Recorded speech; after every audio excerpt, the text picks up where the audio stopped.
Slide. Every swing state won the popular vote. But I won that all the same way in 2020. And look at the damage that was caused. James Comey here.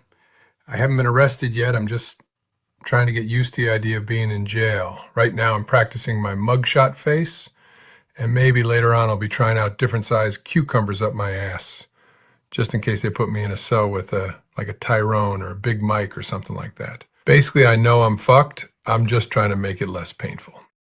If you've enjoyed Jason's content, why don't you hit the like button? It really does help, darlings.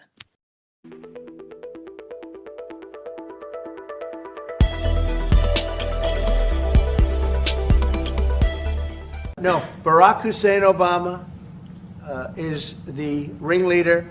Hillary Clinton was right there with him, and so was Sleepy Joe Biden, and so were the rest of them. Comey, Clapper, the whole group. And they tried to rig an election, and they got caught. And then they did rig the election in 2020. And then because I knew I won that election by a lot, I did it a third time, and I won in a landslide. Every swing state won the popular vote. But I won that all the same way in 2020. And look at the damage that was caused. James Comey here. I haven't been arrested yet. I'm just trying to get used to the idea of being in jail. Right now I'm practicing my mugshot face, and maybe later on I'll be trying out different sized cucumbers up my ass, just in case they put me in a cell with like a Tyrone or a Big Mike or something like that. Basically, I know I'm fucked. I'm just trying to make it less painful. If you've enjoyed Jason's content, why don't you hit the like button? It really does help, darlings.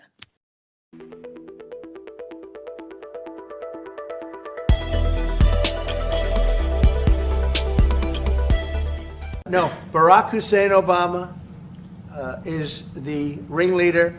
Hillary Clinton was right there with him, and so was Sleepy Joe Biden, and so were the rest of them. Comey, Clapper, the whole group.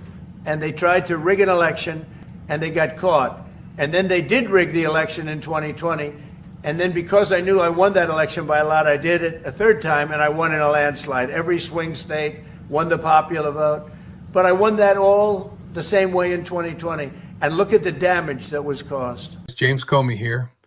I haven't been arrested yet. I'm just trying to get used to the idea of being in jail. Right now I'm practicing my mugshot face, and maybe later on I'll be trying out different sized cucumbers up my ass, just in case they put me in a cell with like a Tyrone or a Big Mike or something like that. Basically, I know I'm fucked. I'm just trying to make it less painful. If you've enjoyed Jason's content, why don't you hit the like button? It really does help, darlings.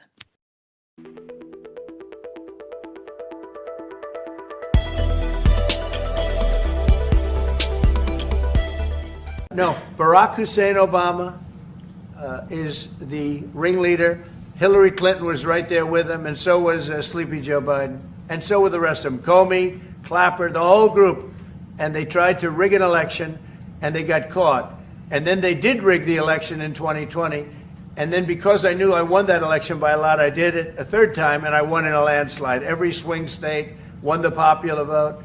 But I won that all the same way in 2020. And look at the damage that was caused. James Comey here. I haven't been arrested yet. I'm just trying to get used to the idea of being in jail. Right now I'm practicing my mugshot face, and maybe later on I'll be trying out different sized cucumbers up my ass, just in case they put me in a cell with like a Tyrone or a Big Mike or something like that. Basically, I know I'm fucked. I'm just trying to make it less painful.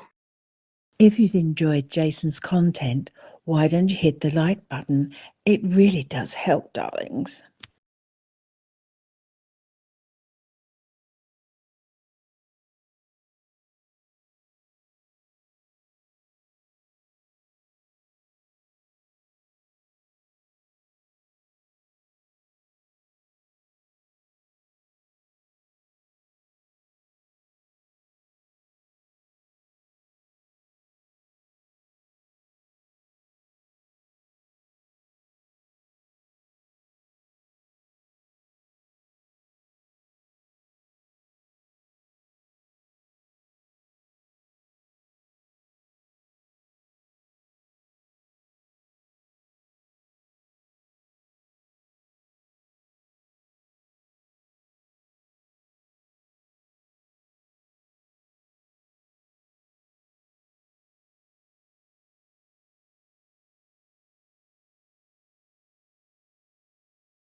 Nice.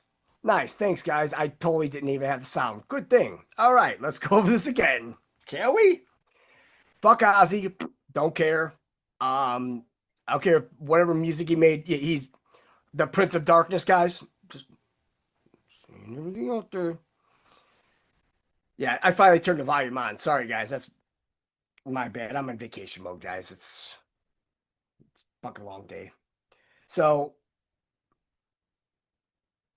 going through some old documents. And, oh boy, you're not going to believe the shit that we stumbled upon. And, yeah, this is going to be a very interesting one. Maybe a shorter one than usually 5 hours. But there was this one that came out, the Crazy Days and Nights, right? Because, oh God, that guy's so fucking in fuego. This guy's doing the Lord's work once again. Because part 12 had to do with Dershowitz. And, yeah. That's going to be fire right there. We play that one. Let's see. We got, come on. Oh. And let's see.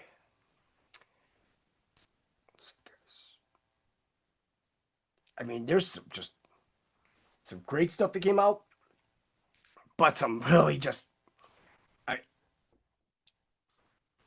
You ever get to the point where you're just like, this whole conspiracy theory stuff, it's like, it's all becoming like more and more factual as we go. It's just like, So, yeah, because of an article that we saved. Hopefully it's on the other page. I think so. And of course it's not. So I did save it here. And all right. So first off, okay, we printed all these out. Now, throw it in YouTube. Then it'll go, if somebody can, they could put it in the Rumble. Because this one, we're gonna get some homework, right? So why not? Oh, fuck you. No, it's close. Stop. Okay. Under their Jewishness, right? Their Jewish virtual library, they actually have the documents in here of JFK's administration and the ones about the visits to Dimona, right? But there's one in here that I just can't get to open. 4/11/1963. The Advanced Weapons Program of the UAR and Israel. Oh, can't find that page. Because it's not valid, right? Of course it's not. But the rest of them seem to be completely valid. Let me make this a little bit bigger. Actually, a lot more bigger. There we go. But yeah, so, they've got the whole letters to Dimona, right? They're all in here. But a lot of this is like, for some reason, in some of these, it has John F. Kennedy in quotations, and below it says Rusk. So were they signing this stuff over and using JFK's name, and Dean Rusk was kind of like, working the ins and outs? We don't know. But it is kind of funny that they would have all these JFK and Israel's nuclear program documents up here, but there's a lot missing. We know there's a lot missing. Like a shit ton missing, because we have a lot of them. Also,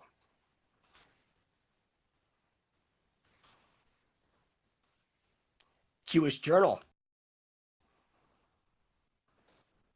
just talked about this. And Israel sends IDF rescue team to Florida disaster site, right? Yeah. Remember when that 12-story condo in Surfside, Florida partially collapses, right? So, isn't it just out of the ordinary?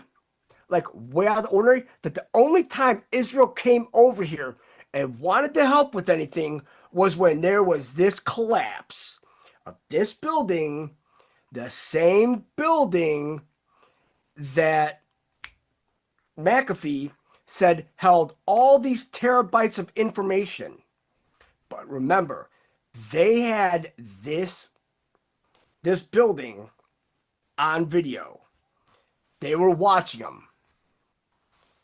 So, Israel, and this is on June 27th, 2021, right? Because it collapsed on June 24th that night. Of course, right? So right now, June 24th, we're about a month off, 28 days. But, of course, 4 years. Israel sent an elite IDF engineering team to Florida to help in recovery efforts following the collapse of a 12-story condo in Surfside, Florida on Thursday morning. The delegation will assist in rescue efforts by mapping out the disaster site. Yeah, why are you mapping it out? You're mapping it out so that, you know exactly where the terabytes of data were so that you could go in there and get what you can, right? So, identifying victims and survivors and supporting local rescue forces, the military said in a statement. The delegation is being led by Colonel Golan Vach, commander of the National Rescue Unit and IDF Home Front Command, and includes Foreign Ministry Representative Guy Gialdi, Israel's former Deputy Consul General in Miami. Why would you need a Deputy Consul in Miami? Right? I mean, no, it's another Jewville's Miami South Beach. Fucking that's all it is. Fucking filth. Death count rose to 5 on Saturday evening as another body was pulled from the rubble. There are close to 160 people missing following the collapse of the Champlain Towers South. What led to the disaster is still unknown. Really? A 2018 engineering report found major structural damage to a concrete slab supporting the building's ground floor pool deck. The AP report on Sunday. The report warned that failure to replace the waterproofing in the near future will cause the extent of the concrete deterioration to expand exponentially. Do you know how much bullshit that is?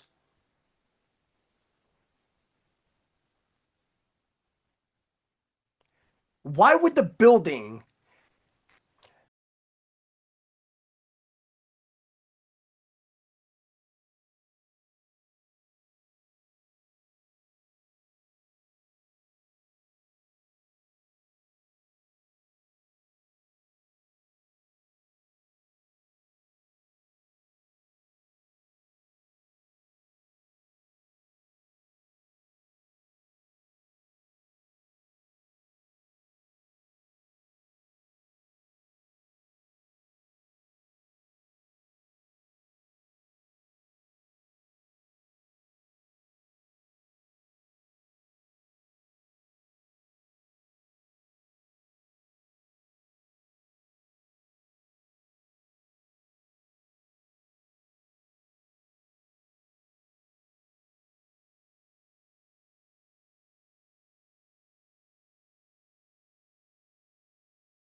So they have all these publications, right? Because what it is this is the Who Profits Research Center, independent research center dedicated to exposing the commercial involvement of Israeli and international corporations in the ongoing Israeli occupation of Palestinian and Syrian land and population.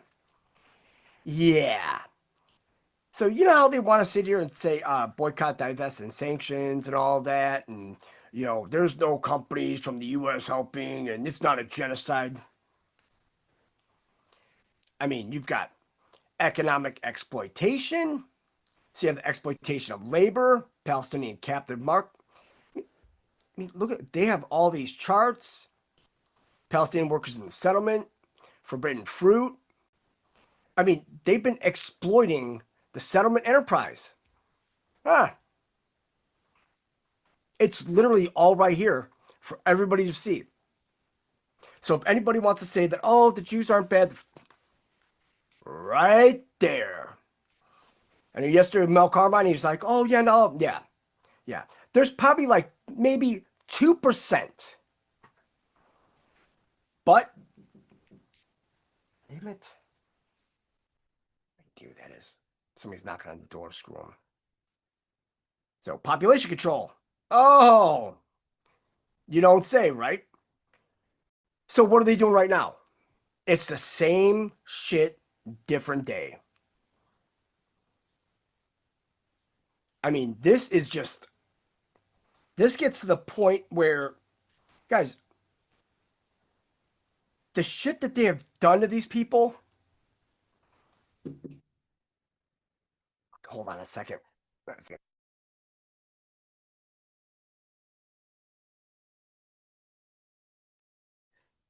Sorry, guys. That's why my buddy's bringing the truck back. I had to fix it. So, you've got the wall and checkpoints. Even has like K9 Solutions, Volvo Group, One Software Technologies, Ford Motor Company, FK Generation Equipment. They have all these different ones, right? Even AVI Cranes, right? But the funny thing is that when you look at the Iranian ones, remember they put all these boycott, divest, and sanctions on all these companies in Iran because, oh, they're hanging people from cranes. So all these, you know, cone cranes and all these other, and all these other crane companies, they all pulled out of Iran. So how could you do all this stuff without cranes? Odd, isn't it? You have Hewlett Packard, fuck them. I mean, this is G4S. G4S is one of the largest security companies for the Israel occupation. And right here, you can read the full report and pull it up. And you could print it. The Coalition of Women for Peace, of course. Of course. 10 feminist peace organizations. Let me guess. That psychopath, Daniela Weiss, is probably the head of one of them. Founded soon after the outbreak of the Second Intifada in 2000, the Coalition of Women for Peace today is a leading voice against the occupation. Really? Committed to feminist principles of organization, Jewish-Palestinian partnership, and a relentless struggle for peace. CWP continuously voices a critical position against militarism and advocates for radical social and political change.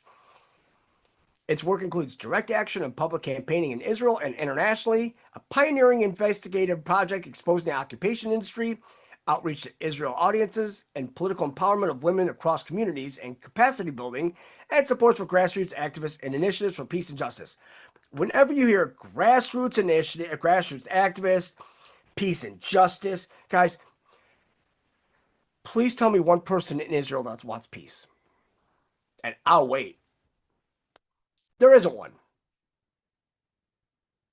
Because even when it comes down to these Hasidic Jews and all this that are in New York City, they're all beyond fucking wrong. Disgusting, wrong. I mean, all they want to do is just kill, kill, kill. Because who profits is from the occupation is a research project, Coalition for Women for Peace. initiated in response to the Palestinian call for boycott of sanctions on Israel. This research project is dedicated to exposing the commercial involvement of Israeli and international companies in continuing Israeli control over Palestinian Syrian land. And it's not just Syrian land anymore now, is it? Because you got Lebanon, you got Syria, Lebanon, you've got Iraq, Iran. I mean, they're trying to take the whole Middle East. So when you start hearing feminist, just do away with it. They have flash reports, dried up Murkoff's involvement in Israeli occupation, dispossession through bureaucracy in occupied Jerusalem, ensuring dispossession, repression diplomacy, infrastructures of dispossession and control, exploited and essential for medicinal purposes.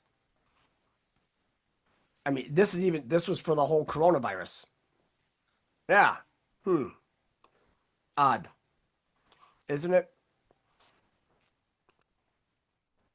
So now, I wonder if they speak about them making their vaccines there. Because Israeli Ministry of Defense, Army and state-owned and private military corporations have been at the forefront of Israeli government's coronavirus crisis response. Their conspicuous involvement, hailed by the Israeli media as a demonstration of social solidarity and civic engagement, exposed a deep military bias that underpins the Israeli economy and political regime and the symbiosis between the civilian sphere and the military apparatus. There is no civilian sphere and military apparatus. Remember, everybody's got to serve in the IDF. There is no separation. They're all shitbags. They even talk about Raphael advanced defense systems, albeit systems. There's just, like I said, there's a lot here. They have updates. August 2024, greenwashing dispossession. Israeli renewable energy industry and exploitation of occupied natural resources. Of course. Because why do they want that area? Right? Because of all the natural gas that is offshore. That's why they won't leave it alone. Dynamic reports the role of big tech in the Israeli occupation economy. Like I said, all these you could print. Every single one of them. Forced displacement. I mean, so should this even happen? I mean, you've got 1918, 1947, 1960, 2015. And what is it now? Nothing. They just want to just kill as many as they can. That's all they do. I'm so Jew fatigued out because you've got those that want to sit there and say, oh no, this is Zionism problem. No, it's not. Never was. Hold on once.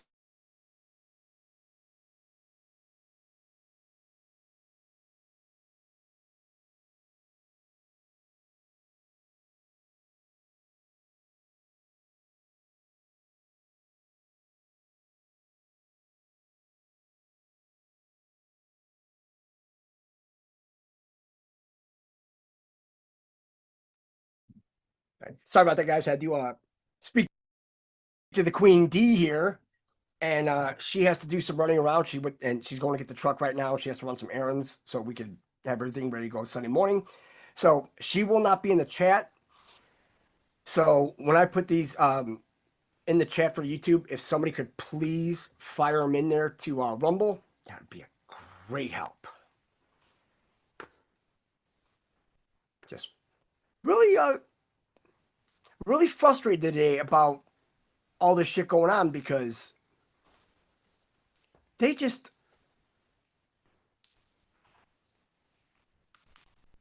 don't stop. Here's this one. Time jump world, huh?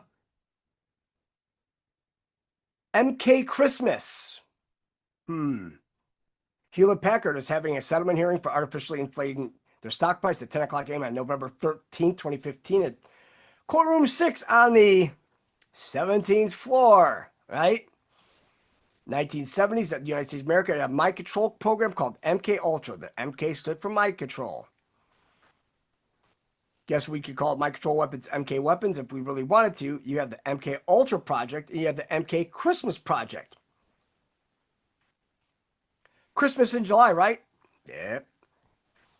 Hewlett Packard manufactures lightweight modulation, V2 skull, voice to skull technology. So they're the ones, this Meg Whitman, they have all these different employees, Mark Stein, yep, you know, biometrics. Because when you really look at this MK Ultra, right? What does that fall under? It falls under Samson option 3.0, 2.0, and 3.0. So who really started the mind control?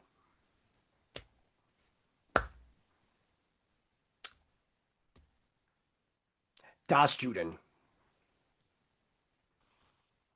Because if you want to get really mad, isn't it funny that if you take mad, split it apart, you put OSS to get Mossad? I mean, it's a coincidence, albeit a long shot, but yeah. So we do have that one in there. So there's a bunch in here. They talk about Lawrence Livermore brain chip. That's Lawrence Livermore laboratory. I mean, edible Wi-Fi implanted chips, Tufts University. Yeah, see, they're all involved. All these universities, all of them. Mark Zuckerberg, Facebook Mark, MK Weapons, headquarters, California, USA. Chip any human, break into implanted subject's house, film subject with video phone, duct tape video phone camera to the wall and take a video of the subject, point cell phone camera at subject. They put the transmitters in wall, TV, shoes, watch, and tooth. Spy cams, baseball hat, pen, AC vent, smoke detector.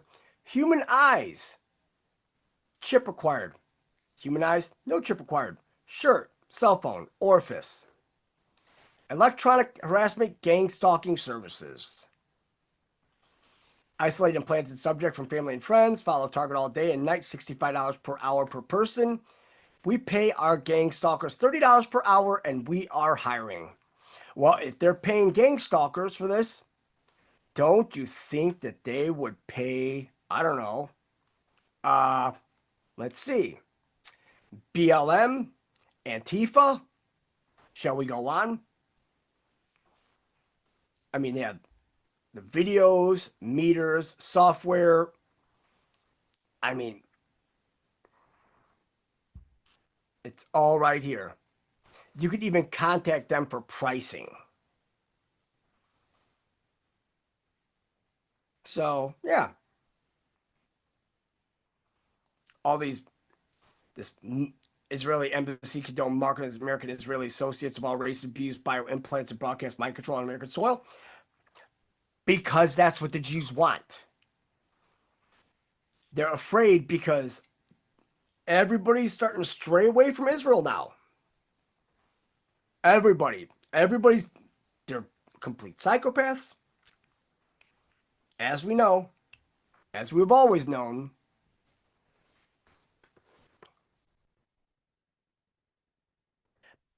Can you believe Keith Richards outlasted Ozzy, but remember, he did his last show for Black Sabbath, right? Once you do your last show, time to pay the piper. Why do you think Bob Dylan's still out touring? Remember, he made a deal with the chief commander. I think, yeah, Ozzy's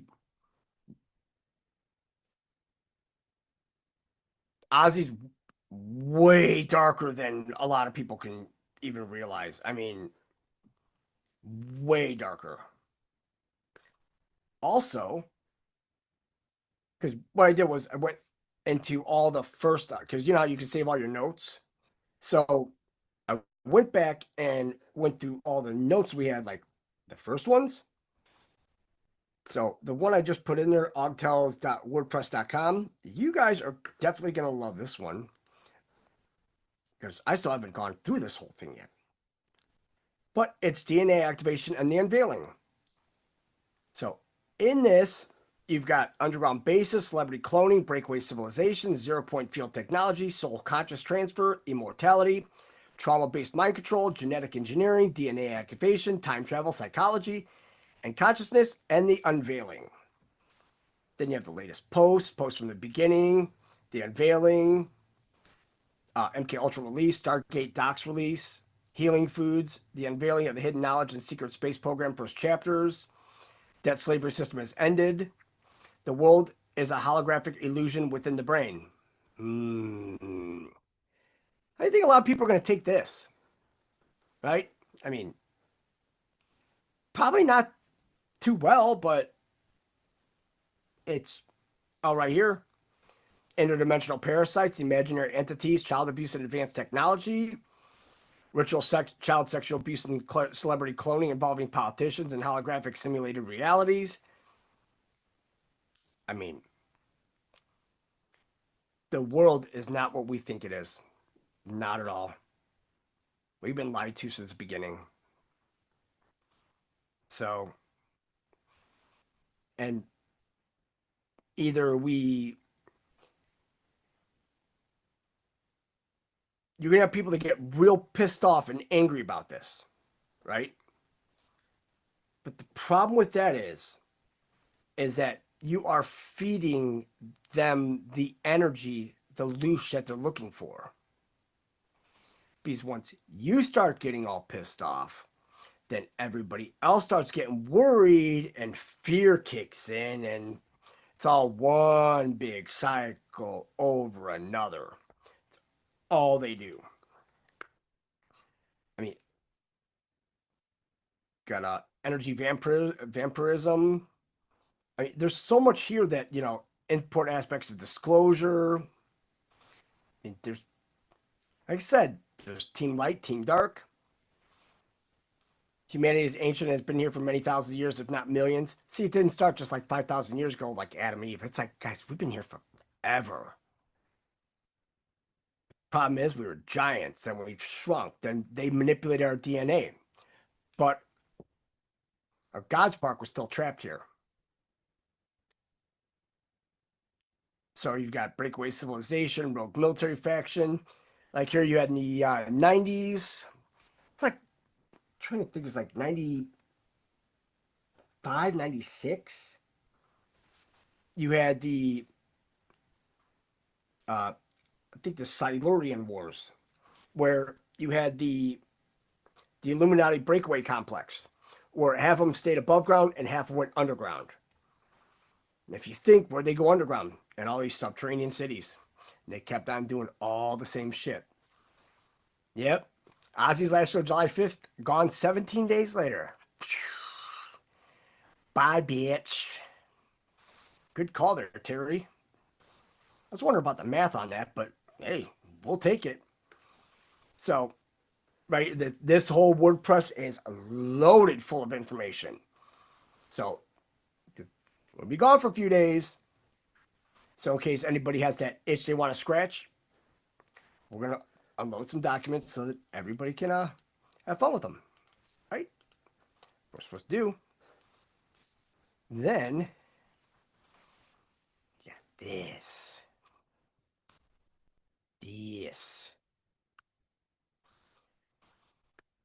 HSDL.org.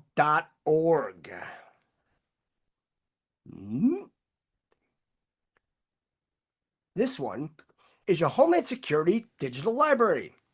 So they have weaponized commercial drones, infrastructure security, artificial intelligence, homeland defense, unmanned systems. They have all the collections here, like restriction collection. Well, you can't get to that one.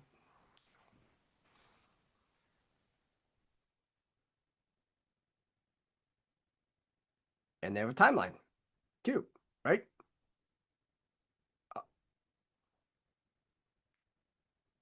Everything that Homeland Security. CrowdStrike outage, attempted assassination of Donald Trump, Hurricane Beryl, solar eclipse, Francis Scott Key Bridge collapse. By the way, you knew this was coming.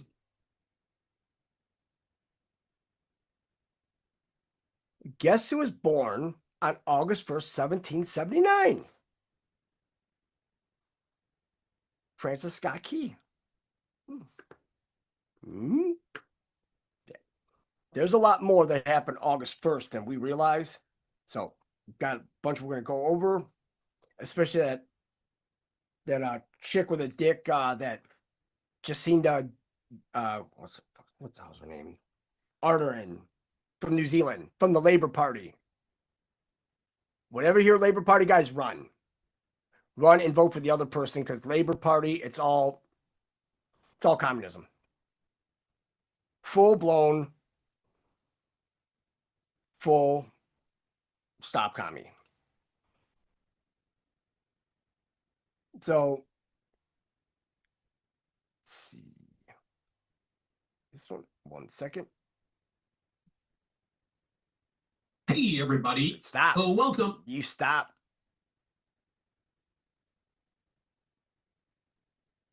All right. So now we are going to, so I did put a video in here. And this one, I just, oh my God. I was so pissed yesterday because after hearing this about Dershowitz, and I'm like, this motherfucker's out there standing around how he's, oh, so innocent. And, oh, you know, when you hear about his first wife, all this is going to make much more sense. That he is a typical Schleilach. So shall we? We shall. Hey. Hey, everybody. Oh, welcome to another episode of the podcast. All right, you guys, I want to talk a little bit today about Alan Dershowitz. Now, Alan Dershowitz has come out saying he wants all of the files released, everything out in the open. And we'll get to that. But let's go back in time to something Alan Dershowitz doesn't ever want anybody talking about.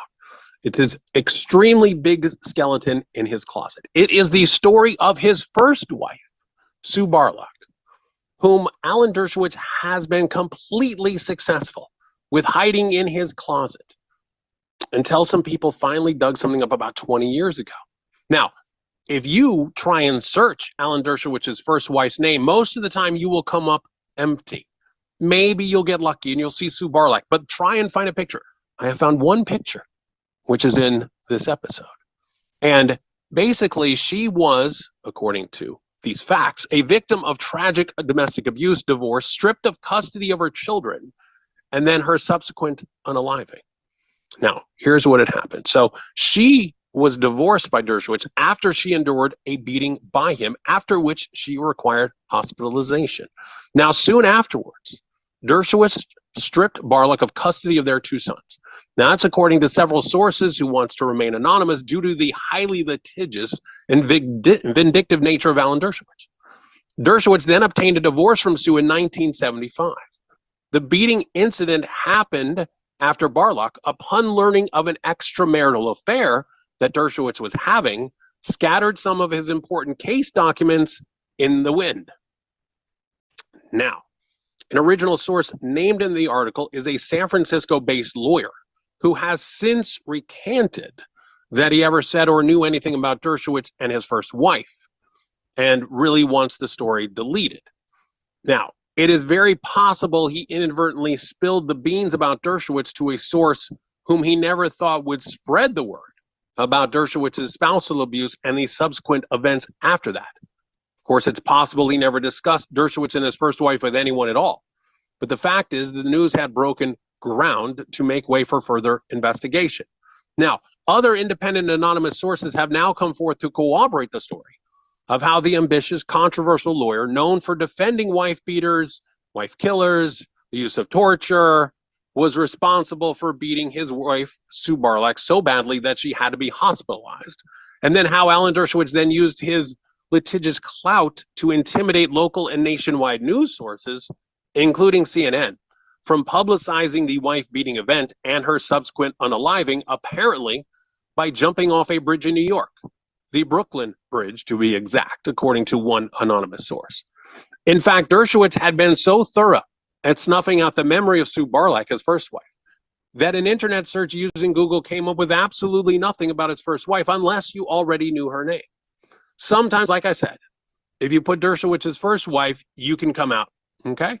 Now, Dershowitz did mention her in his book, Chutzpah. He briefly explained how he got married to her because his parents encouraged him to marry a Jewish woman before he went away to law school, but that's about it. Now, the official marriage license for Alan Dershowitz and Sue Barlock has now come to light. It was issued on June 9th at 9:50 in the morning in 1959 in Brooklyn, New York. And further information on the certificate includes Dershowitz's address in Brooklyn at the time, that his occupation was full-time student, and the name of his parents, etc. As for the bride, Sue Barlock was named, and her address at the time was Bayonne, New Jersey, where it indicated that she was also born. Her occupation was also student, and both her parents, including her father, Bernard Barlock, and her mother, Ruth Feldman, were noted to be from Poland. Another document which has come to light, the marriage certificate, shows that on June 21st, 1959, they got married at 2 p.m. by Rabbi Joshua J. Eisenstein, and it was in the presence of witnesses William Haber and Anatole Tenenbaum, along with their signatures. That's all a matter of public record. And further proof of Sue Barlock's existence and status as the first wife of Alan Dershowitz can be found in the Who's Who book dated 1972. In this 1972 publication, it was published that Alan Morton Dershowitz was married to Sue Barlock. June 21st, 1959, 2 kids, Elon, Mark, and Jamin Seth. However, in the 1976 issue of Who's Who, there's no mention of his marriage or his wife at the time, but there is mention of his 2 children. Now, according to an anonymous source, Alan divorced Sue in 1975. It can then be logically surmised that she made her tragic exit from this world somewhere between 1975 and 1976. Now, according to one of the new anonymous sources who was an associate at Harvard University who lived almost next door to Dershowitz on Robinson Court in Cambridge, Mass., he also alleges that Alan beat up his wife, which landed her in the hospital. And I mean, it's crazy. And one of the things, if you want to, you can find the death certificate for Sue Barlock. It is available at the NewYorkCity.gov site. So it's very interesting that, hey, yeah, you know, I want all these things to be released, but don't ever ask me for that, and I'm going to keep stuff hidden. Now, one of the things is, back when Virginia Giuffre, her 2016 deposition involving allegations against Alan Dershowitz, when it was unsealed, we go, oh my goodness, there's so much stuff. And Dershowitz has pushed for the unsealing of all case documents, saying they would prove his innocence. But in her deposition, Virginia claimed she and Dershowitz had sex at least 6 times as she was trafficked by Epstein. In it, she details her allegations of, abuse against Epstein, as well as individuals she said participated in trafficking her, including Alan Dershowitz. Now, obviously, Dershowitz is one of many high-profile figures that Virginia alleged she had sex with while she was being trafficked by Epstein. Dershowitz has repeatedly denied ever having sex with her. And for years, he litigated and publicly called for unsealing all documents related to the case, stating that the documents would prove he had done nothing wrong.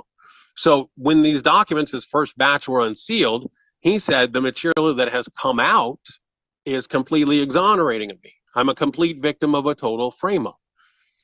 Now, this deposition was related to the defamation case between Dershowitz and Virginia Giuffre's lawyers, because her lawyers had filed suit against Alan Dershowitz in 2015, claiming that Dershowitz had defamed them by alleging they knowingly filed a case that contained falsehoods about Dershowitz, or failed to adequately investigate Virginia's claims against Dershowitz. In the deposition, Virginia says that she and Dershowitz were introduced while Jeffrey Epstein trafficked her as a teen. And she says that she and Dershowitz had sex on at least 6 occasions, saying that she couldn't count the number of times she'd met Dershowitz. She said Professor Dershowitz was around a lot, and there were always young girls around a lot. And she described several instances of engaging in sexual contact with Dershowitz, and that he was, so comfortable with the sex that was going on that he observed me in sexual activity with Jeffrey Epstein.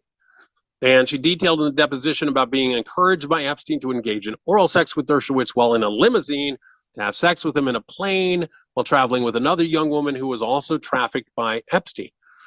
And she goes, after the sexual experiences, which is what I'd been trained to do anyway, it was not out of the ordinary. I went to the back of the plane, got washcloths, and proceeded to clean Jeffrey and Alan up with a warm washcloth.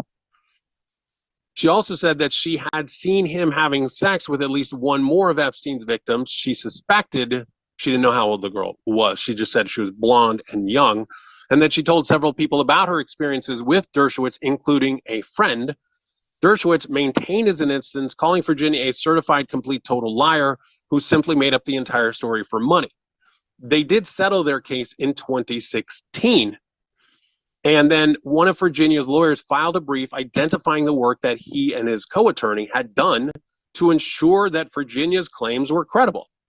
And he pointed to a Palm Beach police report, flight logs, the fact that another lawsuit had accused academics of having sex with Epstein witnesses, and other depositions and records tying Dershowitz to Epstein and Virginia. He said the settlement didn't mean that Virginia's claims weren't true.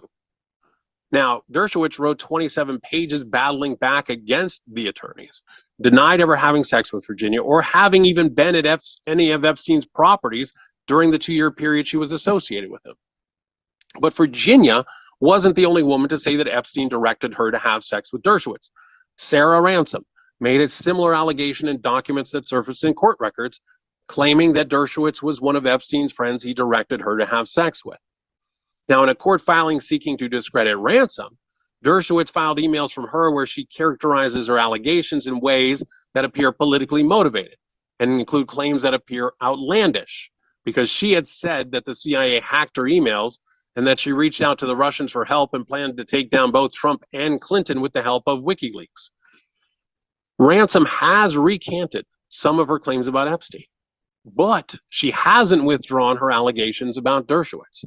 So, I mean, this is the kind of thing that's going on. So, Alan Dershowitz, ask him about his first wife. No, nothing. But he wants all of this stuff because he says it's going to make everything look good. I'm not sure, because honestly, Alan Dershowitz has got a big, long history of bad behavior. And I'm not sure he wants every single document to be released, because there's a lot of depositions and a lot of things that have been redacted and a lot of John Does out there. But we shall see. Anyway, you guys, I will talk to you later.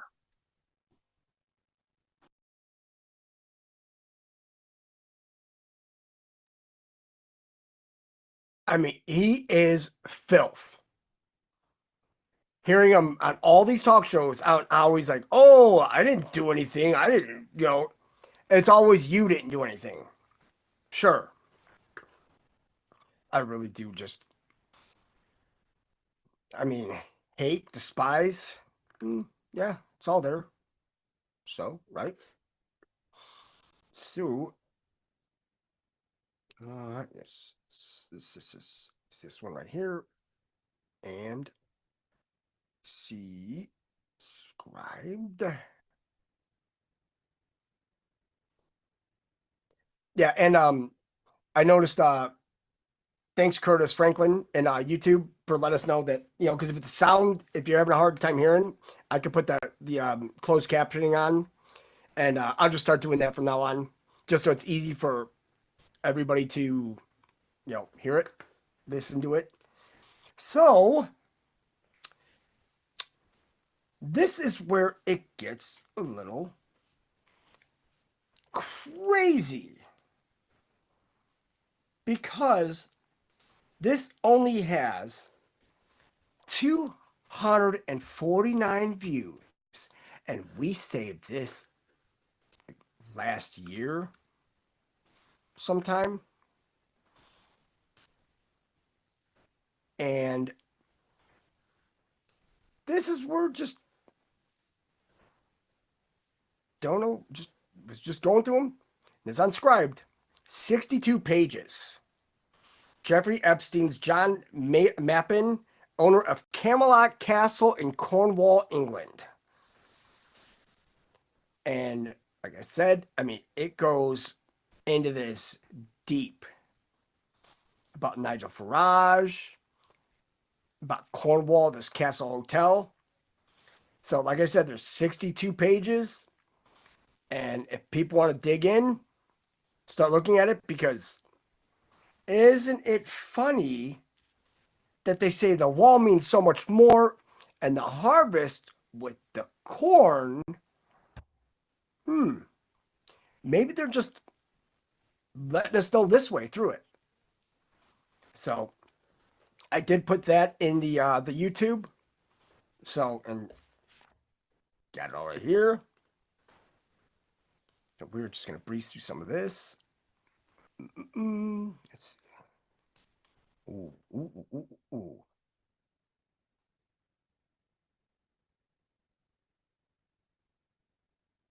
Oh.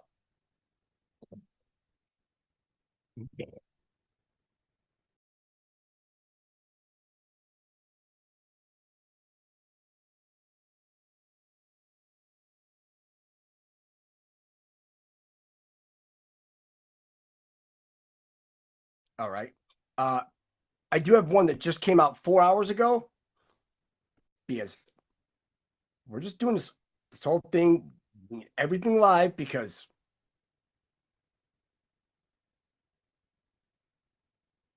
yeah, I just dropped 2 links in there. Magic Bird. Can you check it out again by chance? Because I have them right in there. It's right below Brad Davis, Epstein Combination. Because it's not lit up like a normal, it's not hyperlink as they normally would be. They just do it like that.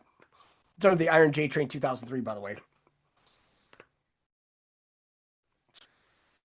Let me see. Let me see the audio. If the audio's messed up here. Oh, yes, it is. All right. That's why. They had the output volume on half. Awesome. So this one, they shut down Congress to hide this, right? No. Once it's done, we're going to go over it, because I'm pretty sure that we're not too far off with how we're playing this out, like how we're like laying this out and playing it out in our heads, because that's what they want us to do. They want us to use critical thinking and actually come together as a massive group and try to see how this all goes. This, the only way to do it is by all of us coming together, especially on a live, because a lot of other people, they do, like, they upload a show and then you watch a show, but there's no feedback. So you don't know, I mean, me, I love doing live shows because you just go with it. There's so many people out there like, oh, you have a record. It's like, why? It's like, we're not going to, act like people that we're not. We're just ordinary people out there. I'm not trying to be a journalist. I don't want to be any of that shit. You keep all that stuff to yourself. People say, oh, you want to be, I don't even want to be, I change my name after all this shit and just go on, just happy life. That's it. It's like, we all came together as this. People, oh, I don't want any added just stuff for this. No, none of us should. It's like, we're here to save our fucking republic. I don't give a, people want to say, oh, it's about this, I don't care. We always said it's always quality over quantity. All these people, they're millions of followers and all that. What information are they putting out? The same stupid bullshit that the regular news is putting out. And that's the sad part. Because they're not digging. But they're the first ones to say, oh, Q-tards. Oh, it's like, just because you're not bright enough to pick up on this stuff doesn't make us all Q-tards, okay? It doesn't. We're just a little bit more advanced than you. But we're not trying to be. We had to work. We had to become autodidactic in order to do this. We had to teach ourselves. We had to, and I know this is for all of my teachers growing up, that on the report card it says, needs to develop self-discipline. Explain the last 7 years.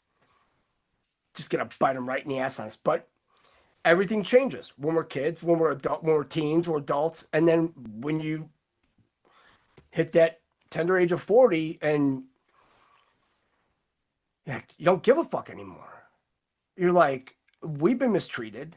Everybody before us has been mistreated, and now we're starting to see everybody after us is mistreated. So why can't we stop this whole mistreatment and all of us just come together for one common goal, and that we want everybody to be free, and not, you know, have their boots on all of our necks and this fake ass money, because everybody wants to talk about, oh, with this and the money. It's like last night I was like, man, they want to talk. I'm like, I don't give a fuck about the money. Bring out the healing technologies. That's all you got to do. If you bring that out, everything will level itself out. Because if you were to bring out all the different currencies now, especially with all those Schlylocks still in, you're going to really, really ruin it for everyone. So that is why this is all starting to come out now, and everybody's like, oh, the Epstein client list and this and that. It's like, guys, like they said, who cares about that? Right? Then everybody starts getting worked up. What? Well, we want the Epstein. Guys, we wrote all the flight logs 2 years ago. It's unscribed. You could type in Jeffrey Epstein flight logs. You print them and everything. I'll even drop them on here. Go through them. They even have all the trials and everything. It's like, we have so much information, but the problem is that they have a lot of initials in these flight logs. But we need the other logs. I could care less about these fucking flight logs at this point. Because you're not landing an airplane on Little St. James Island. How are they getting there? Helicopter and boat. Those are the ones we need. Those are the ones that are going to tell us what we need to know. Because everybody's worried about the whole pedophile stuff on that island. And that's fine. I'm not saying it's fine. It's fucking morbidly just ugh. But what about what's going on underground? Who are they worshiping underground? It's just like the Vatican. Just like all these other places. They have these artifacts. Who knows what the fuck they are? But they're over there worshiping it. For some reason, the Jews have been hot and heavy in it. And we all know from numerous podcasts, they're not particularly fond of Christ.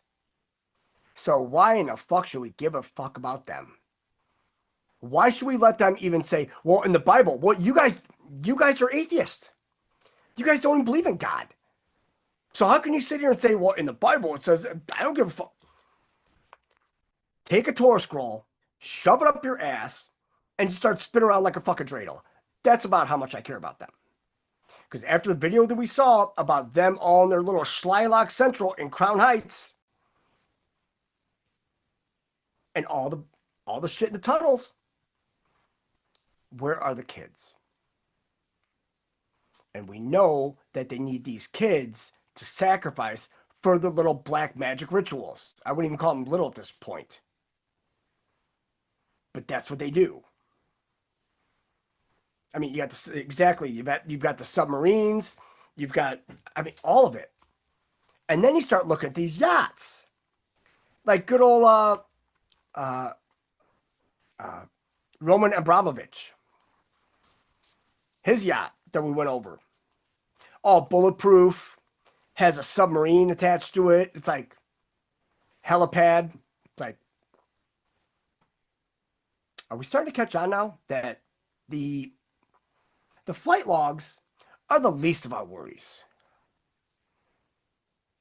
We want to know who went there by boat, who swam, who took a helicopter. I don't give a fuck how they got there.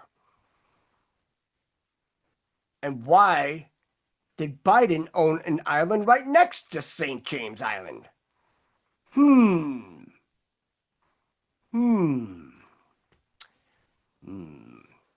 So yeah, I've got this video here because when we go over this, it's going to make a lot more sense of what they're doing and what Massey's part is in this. This is brilliant. What's up, everybody? I'm trying to leave it alone, but just shaking my head at every stage of all this.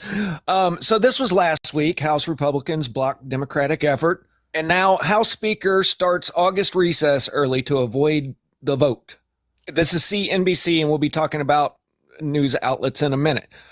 Key points. The House of Representatives will begin its August recess early to avoid Republicans being forced to vote on Democratic-backed motions related to the files. The government being shut down and Congress going to recess early. What's really going on here? Is there a conspiracy unfolding here? Well, it sure does look like. So this vote that they shut down early to avoid is the same bill that Ro Khanna of California tried attaching to another vote the other day. I don't have the date, but I've still got the headlines, and everybody's out there saying, see, the Republicans are trying to block this vote by Democrats. Well, watch this.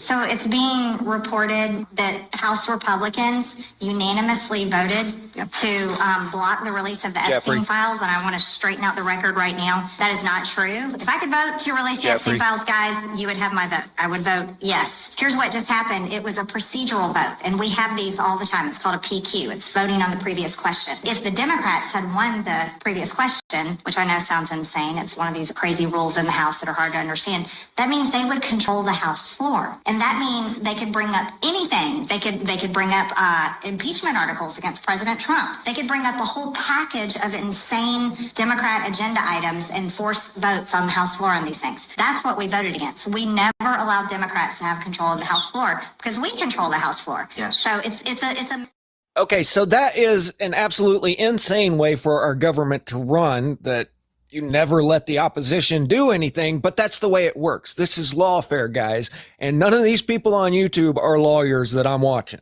So there was no way that this vote was going to take place tomorrow regardless. It was not going to happen. Just because somebody says, I have a bill that I want to get pushed through, doesn't mean they can get it on the floor to get it voted on. So this vote never would have taken place. But CNBC just says, well, that's the reason they're taking off early. Just like last week when they said that the Republicans blocked a vote from a Democratic bill and everybody just parroted it. So be careful about the so-called facts out there. I see a lot of people really sure of things based off of incorrect information. Everybody's calling now for Ghislaine to testify before Congress, and great. I hope she does. I hope we hear all of it. And I hope we hear about the people that we hope to hear about out of it. But how many convictions do you think will come out of one woman's testimony? And you can take it out on me and get mad at me for just pointing out facts. But Patel was on Rogan, said, we don't have what you're looking for. There's an additional letter here saying that no evidence was uncovered that could predicate an investigation against uncharged third parties. So they could be lying and covering up. There could have not been anything checked into FBI evidence to begin with. And I've got my thoughts on that, but that's irrelevant. I'm just acknowledging the reality of the situation, and it's not what you know, it's what you can prove. And everybody's had 5 years to cover their footsteps. Well, I just want to add, when Bondi said we have 10,000 hours of video, she said we have 10,000 hours of video. I had dinner last week with the vice president. He told me that that was commercial pornography. They do not have videos of any powerful person in a compromising position. So could all be a cover up? I don't know. Here's what I've been watching though. A couple weeks ago, before all of this broke, Benny Johnson went down and met with Trump at Alligator Alcatraz. And Benny's definitely one of these approved right guys. But I was amazed how much access he had to Trump during this. He's out on the tarmac here. He's getting to ask questions in the lobby on the way in. He's getting the main questions at the big event. And at the time, I was just thinking, wow, he got a lot of access there. And then last week, he gets sit-down interviews with Mike Johnson, Lauren Boebert, Marjorie Taylor, all of these top Republicans. So this dude definitely got tapped to do some PR work here. And he has been one of the loudest, unrelenting voices on these files. So does the Trump team really want everybody to shut up about this? Are they trying to hide and hope it'll go away here? Elon came out and said Trump's on the list, and now Adam Schiff, Jasmine Crockett, Hakeem Jeffries, they're all demanding it. Even mainstream media is talking about it now. Now let me show you something else. Tulsi Gabbard, director of national intelligence, came out and accused a former president of a treasonous conspiracy, which is one of the biggest allegations in U.S. political history. That was last Friday, and then all day yesterday, it was all through Fox News, but the big three, ABC, NBC, and CNN, have not acknowledged this whatsoever. Now they're willing to talk about the files, but they're not going to touch this one. And to be honest, this is the story that I've been waiting to come out. Like I said, right after Patel went on Rogan, everybody's going to be focused on this, and they're going to be throwing their rotten tomatoes. But there were other subjects that were brought up during this that do have big consequences. So for now, I'm just going to let everybody be mad. I'm disappointed too. Don't shoot. Those other things he said was how Comey fabricated evidence that interfered with an election. So look, I don't know if they're going to be able to come up with enough evidence to actually have a case. But I think that there's going to be a lot more concrete evidence down this path than in the files. All the Twitter bots are coming out to Barry's defense here, but CNN won't touch it. After 3 days, they'll talk about the files. They want the files now, but they're not going to say anything about the conspiracy that their own Rachel Maddow helped to perpetuate. So mainstream media is telling you that Congress recessed early to avoid a vote. That never would have happened in the first place. And the X-bots are making sure that in the early 90s, Obama was in Harvard Law Review while Blumph was at parties with Jeffrey. Interesting indeed. Static out.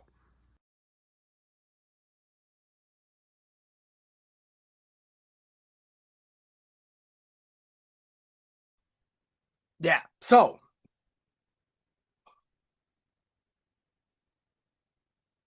if Massey, because you know how he feels about the little hats. So now, if Massey is siding with the Democrats and saying, hey, force the question, right?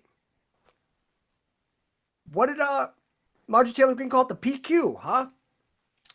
The previous question. Ask the question. When is somebody going to ask the question, right? Well, yeah, the Democrats start firing it in, right? Well, we want to see it, right? So Mike Johnson's like, we're going to go ahead and adjourn early, right?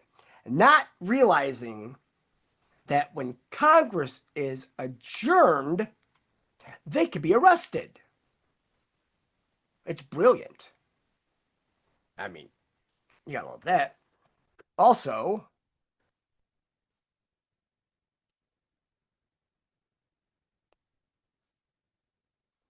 there was this, right? I don't know how I could share it. It's because it's a picture we have. This was from Majestic 12, a tweet. 29 years, table 29, temple where table 29 references, temple where skull was found. What did the cultural do where found? What is hidden underground? Hint, it's not a crystal skull.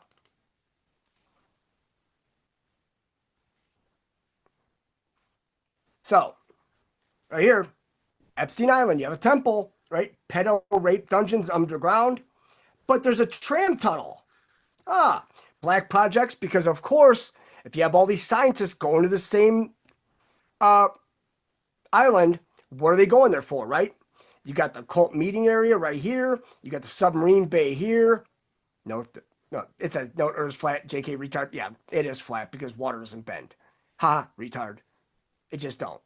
I don't care how smart you are or anything like that. It ain't spinning. Cut your shit. Trust the science. Yeah. We've heard that before. But right here, from the tram tunnel, all the way down, ancient evil object of worship. Wonder what that could be. Right? It's not a crystal skull. Right? All the crystal skulls have been accounted for. Actually, only 12 of them, because there's a 13th that mysteriously appears if you do it this. It's like one of those, what is it? I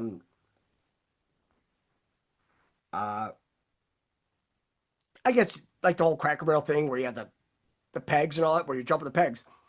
But if you have it all laid out, let me see if I think I do have that. Let me see. See this.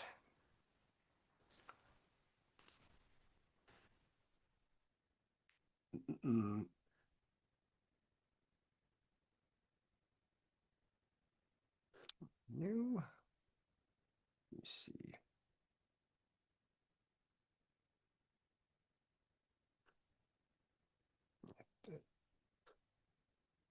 One second, guys. New.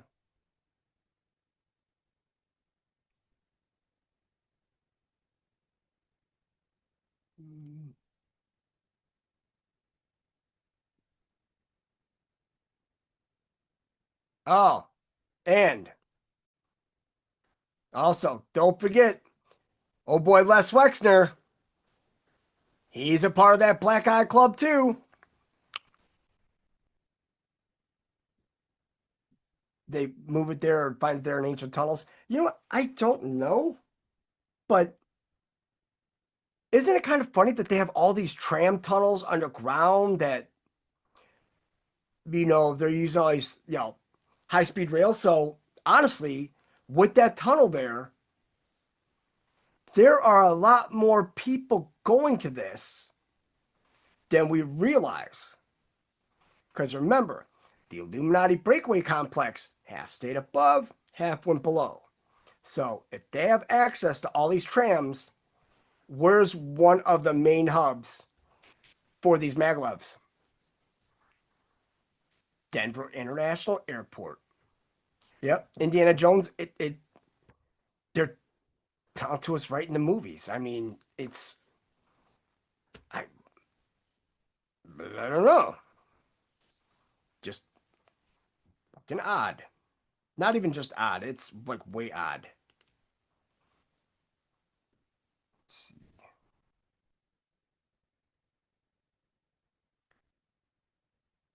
Let's see. New. 1 second here.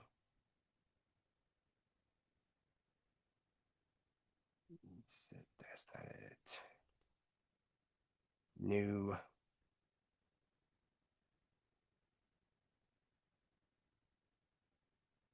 No. I'll find it here in a second. Because there's just so much of this. It's just but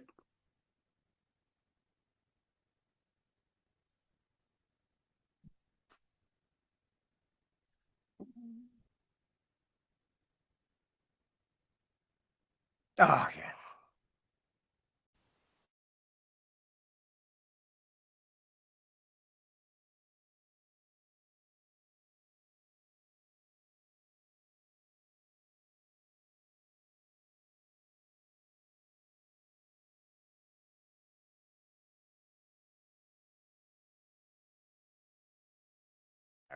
All right. So this one came out about 6 hours ago. And this one's going to be I wonder if they make the black eye with the heel of the red shoe. No, the black eye is actually when they insert the vril. That vril in your eye, and then it wraps around your optic nerve. And then I know this is going to sound fucking kooky and crazy. We talked about this before. But it follows your optic nerve down to your pineal gland. Because your pineal gland, it goes by taste. And for some reason, your pineal gland tastes like butterscotch. So it goes there, goes to your pineal gland, pretty much captures and kills your consciousness, and then hijacks the body. Yeah, though they're going to get all of them. Clinton, they already have them all. They got these guys all in the first term. Now they're just playing it out with all the central casting people, all the masks. They're all going to come off because they've all been executed. But it had to be a slow drip this way. One more thing. I do have. Where's this other one? Let's see the other one too. Might be in this one. So we've got this one coming up, and this one's going to shock a lot of people because it shocked the hell out of me. Fed secretly gave immunity to all Epstein clients and co-conspirators. But I know people are going to be like, what the fuck? You guys, that's the federal government. That isn't the military. The military doesn't give immunity. The military is not the federal government. The military is our last line of defense for keeping our constitutional republic. Now they think they got all this immunity. Here comes the rug pull. Oh, this is going to be great. So I do have the closed captioning on, and I did put it in YouTube. So now we watch. Bill Cosby made a deal with prosecutors not to be prosecuted, and prosecutors reneged on that deal, and he was set free. Well, Bill Cosby is a free man today after a stunning decision by the Pennsylvania Supreme Court. The actor spent nearly 3 years behind bars on a sexual assault conviction. However, the court vacating Cosby's conviction because of an agreement Cosby had with a prosecutor. Jussie Smollett made a deal with prosecutors who didn't even have authority to make the deal, and the court said he was set free. Breaking news out of Illinois, where the state Supreme Court there has overturned Jussie Smollett's 2021 conviction. Smollett convicted on charges of falsely reporting a 2019 hate crime against himself. Ghislaine Maxwell, she also has a deal with prosecutors that says she is immune from prosecution. They reneged on that deal and sent her to jail for 20 years. In their petition, her defense attorneys write in part, quote, a defendant should be able to rely on a promise that the United States will not prosecute again without being subject to a gotcha in some other jurisdiction that chooses to interpret that plain language promise in some other way. We're asking this morning, what are the chances Maxwell's conviction gets overturned? So the U.S. government entered into an agreement that it would not prosecute any of Jeffrey Epstein's co-conspirators, no matter who they are, no matter where they were. But Ghislaine Maxwell was prosecuted by the United States government, even though the government said it wouldn't. So let's talk about Ghislaine Maxwell's appeal to the Supreme Court.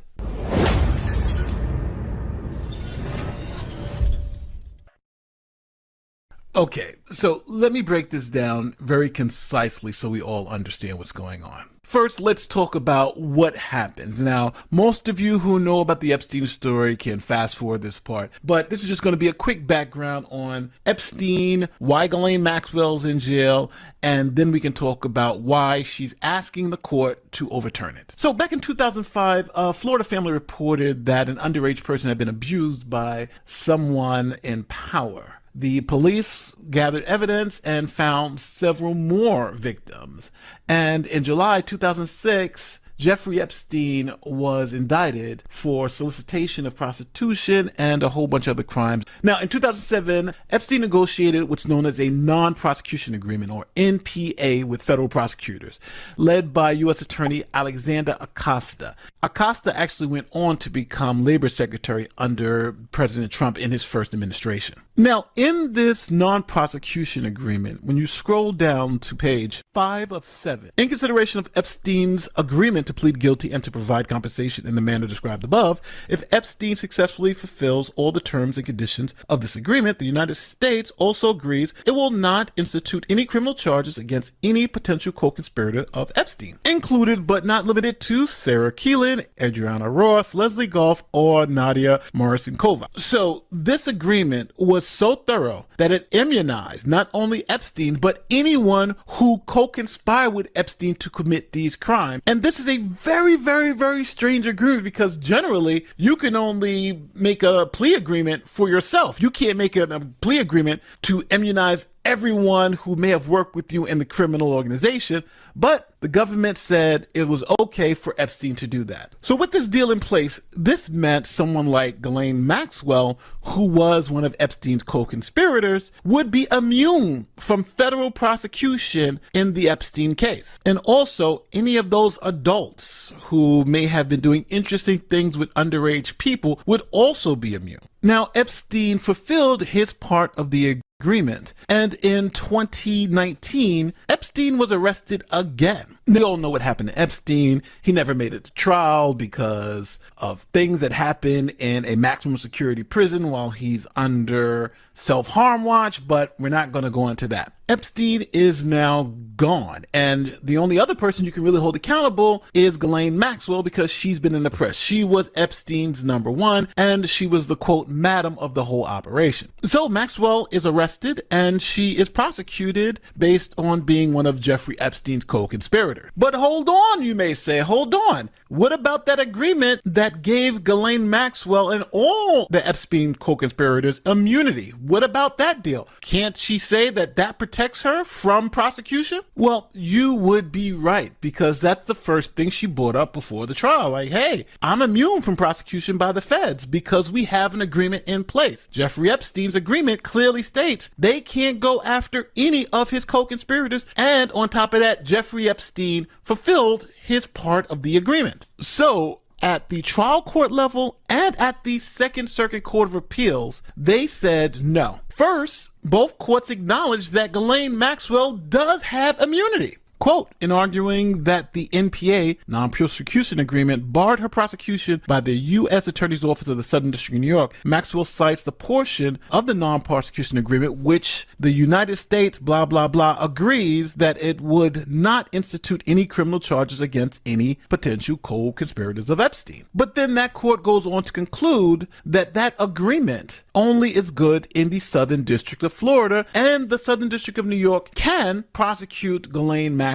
and upheld the conviction. So what the court is essentially saying is that everyone who is protected under this agreement is only protected in the Southern District of Florida. So they can be prosecuted anywhere else in the country if one of those U.S. prosecutors chooses to do so. Now, this was the opinion of the Second Circuit Court of Appeals, but in the United States, there are 13 different circuits. And these 13 different circuit courts don't always agree. And when it comes to this issue, where if you make an agreement with one federal prosecutor in one district, whether it covers the entire United States or just covers that one particular district, the circuits are split. For instance, the Third Circuit, the Fourth Circuit, the Eighth Circuit, and the Ninth Circuit all agree that if the government comes to a non-prosecution deal in any district, it binds all U.S. attorneys nationwide. So let's apply this to the Maxwell situation. If Ghislaine Maxwell was being prosecuted in the Third Circuit, then those federal prosecutors would not have been able to charge or convict her on any crime because they would have held that the agreement in Florida applied in the Third Circuit. Now that is obviously very different than what happened in the Second Circuit, and the Seventh Circuit also has this rule that unless the agreement itself says it's nationwide, then the agreement is limited to the district in which it's made. So as of right now, you have two circuits saying, hey, those agreements are localized to those districts, and you have four circuits saying,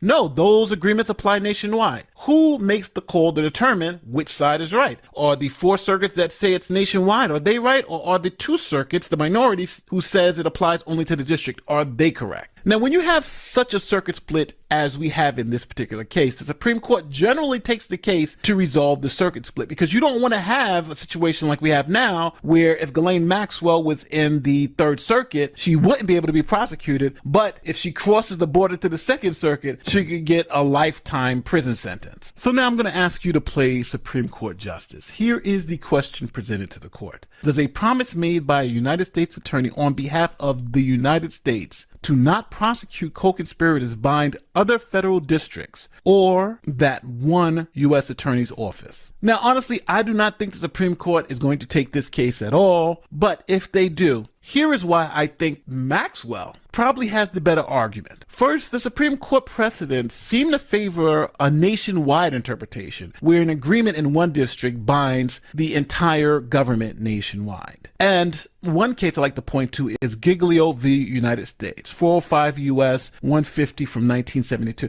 In that case, the Supreme Court held that the prosecutor is a representative of the United States, not a local agent. It says, quote, "The prosecutor's office is an entity. A promise made by one attorney must be attributed to the government." And essentially allowing one district to resolve a criminal matter, but allowing another district to take up that same matter and prosecute that person after a guilt. Now, what he said right there, right? The prosecution that it takes up for the government. But remember, in that Q drop, it says 470 and it says attorneys in parentheses, right? Well, they didn't pass it through the military. The military has it all. So they're like, oh yeah, we'll talk to her. We'll talk to Slane and, you know, yeah, we could do all this. It's all smoke and mirrors. Because now she thinks that she's going to get a good deal. No deals, guys. No deals. You know, she's in for 20 years. Probably going to get executed after this because she needs to get tried on the military side for the real crimes.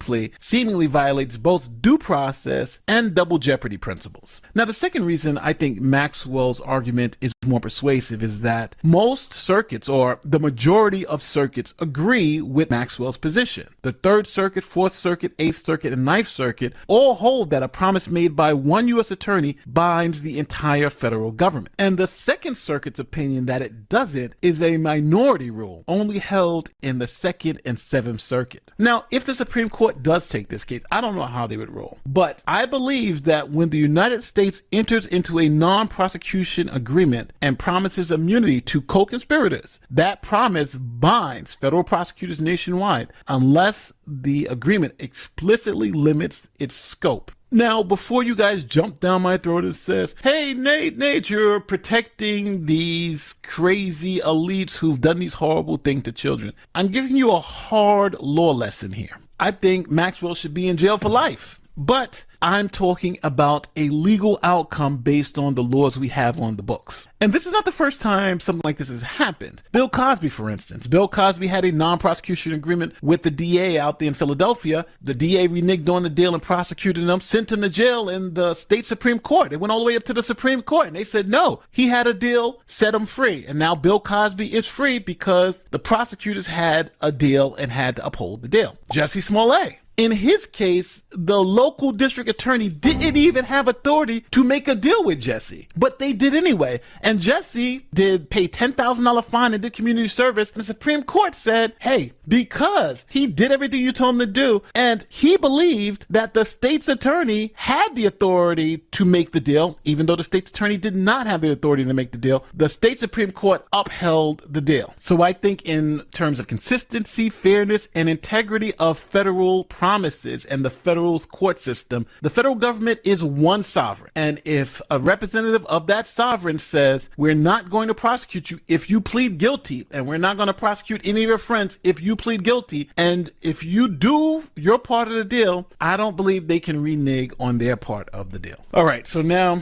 I'm going to do this, even though I know I'm going to pain me because I'm going to have to read all the comments, but I'm asking you to tell me in the comments section, where do you come out on this case? Now, we all know Ghislaine Maxwell's a horrible person, deserves life in prison. No one doubts that. But I'm asking you to look at this not as an advocate, but as a justice, someone who's looking at this neutrally. Now, to make it very, very clear, the government has acknowledged Ghislaine Maxwell has immunity from prosecution. No one denies that. We're talking about the extent of that immunity. The majority of circuits in the United States says she does, and she shouldn't have been prosecuted. A minority of circuits says she doesn't. Which side do you agree with? And before I get out of here, I do want to say the Jeffrey Epstein deal from 2007 and gave all known and unknown co-conspirators immunity, that is a sweeping deal. That's crazy. But it shows you how powerful the elites are, at what lengths the government will go to protect them. And I'm just going to be honest with you people. You'll never get anything from the Epstein list. You just won't.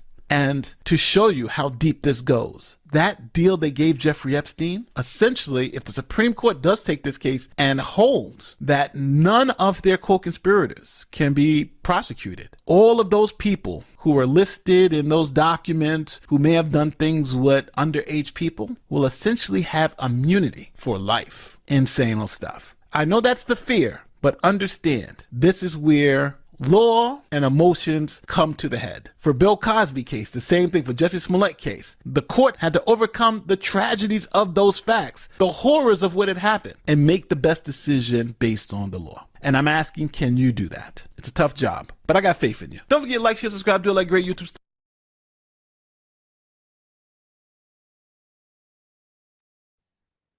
Yeah, everybody's allowed to be wrong, including him. He doesn't know what we know. Because remember, we're just Q-tards. But we followed all. We kept at it. Remember, who was the U.S. attorney? Attorney General. It was Jeff Sessions. So if you have the Attorney General going to the military with, remember, he's the one that brought on Huber and Horowitz, both. Huber and Horowitz are working together, tandem, side by side. Speed, 88HH. There's no deals. But these pillow biters, these attorneys, they want to sit here and say, oh, but the federal government, yeah, fuck the federal government, fuck the federal judiciary system. We already know that that is completely gone. Because if you have these people walking, but then you want to sit here and say, oh, well, President Trump, he said this was worth, this much money. It's only worth 18 million. It's like, can you guys get away from the 666 long enough to just come in your own and realize that you guys are nothing but a bunch of fucking filthy, sawed-off Satanists? And that's the problem with this. We have all these Satanists within our government, and now they're rooting them out. Because you don't know who exactly Satanist is, but they're going through them all. Yeah, fucking Ozzy. He's such a fucking jagoff. I mean, how can you talk like that and then you sing perfectly, right? We all know what side he's on. I mean, that's a given. There's one. What the fuck did I? Let me see. Shit. Oh shit! Hold up, one sec, guys. Okay, it's not on that one. This one. Nope. That one. Let's see this.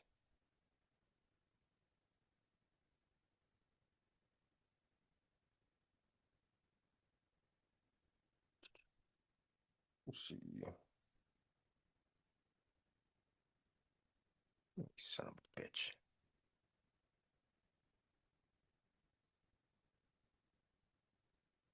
God damn it.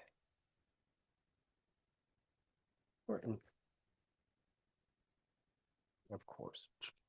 One sec, guys. See, it's the other one.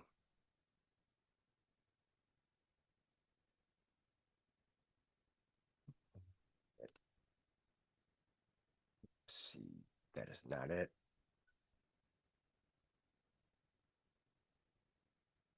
There we go. Nope. 1 second.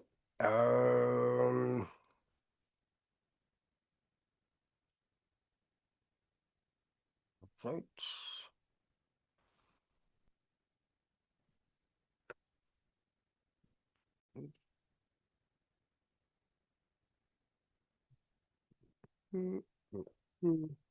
So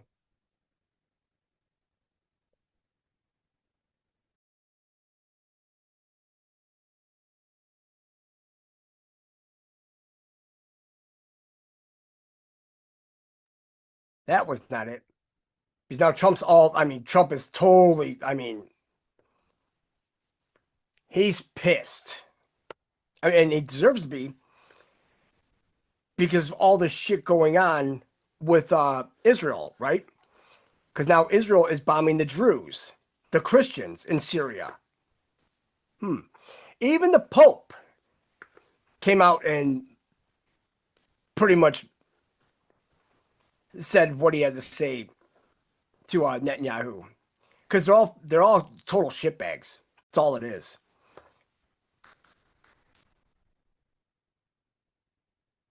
We have our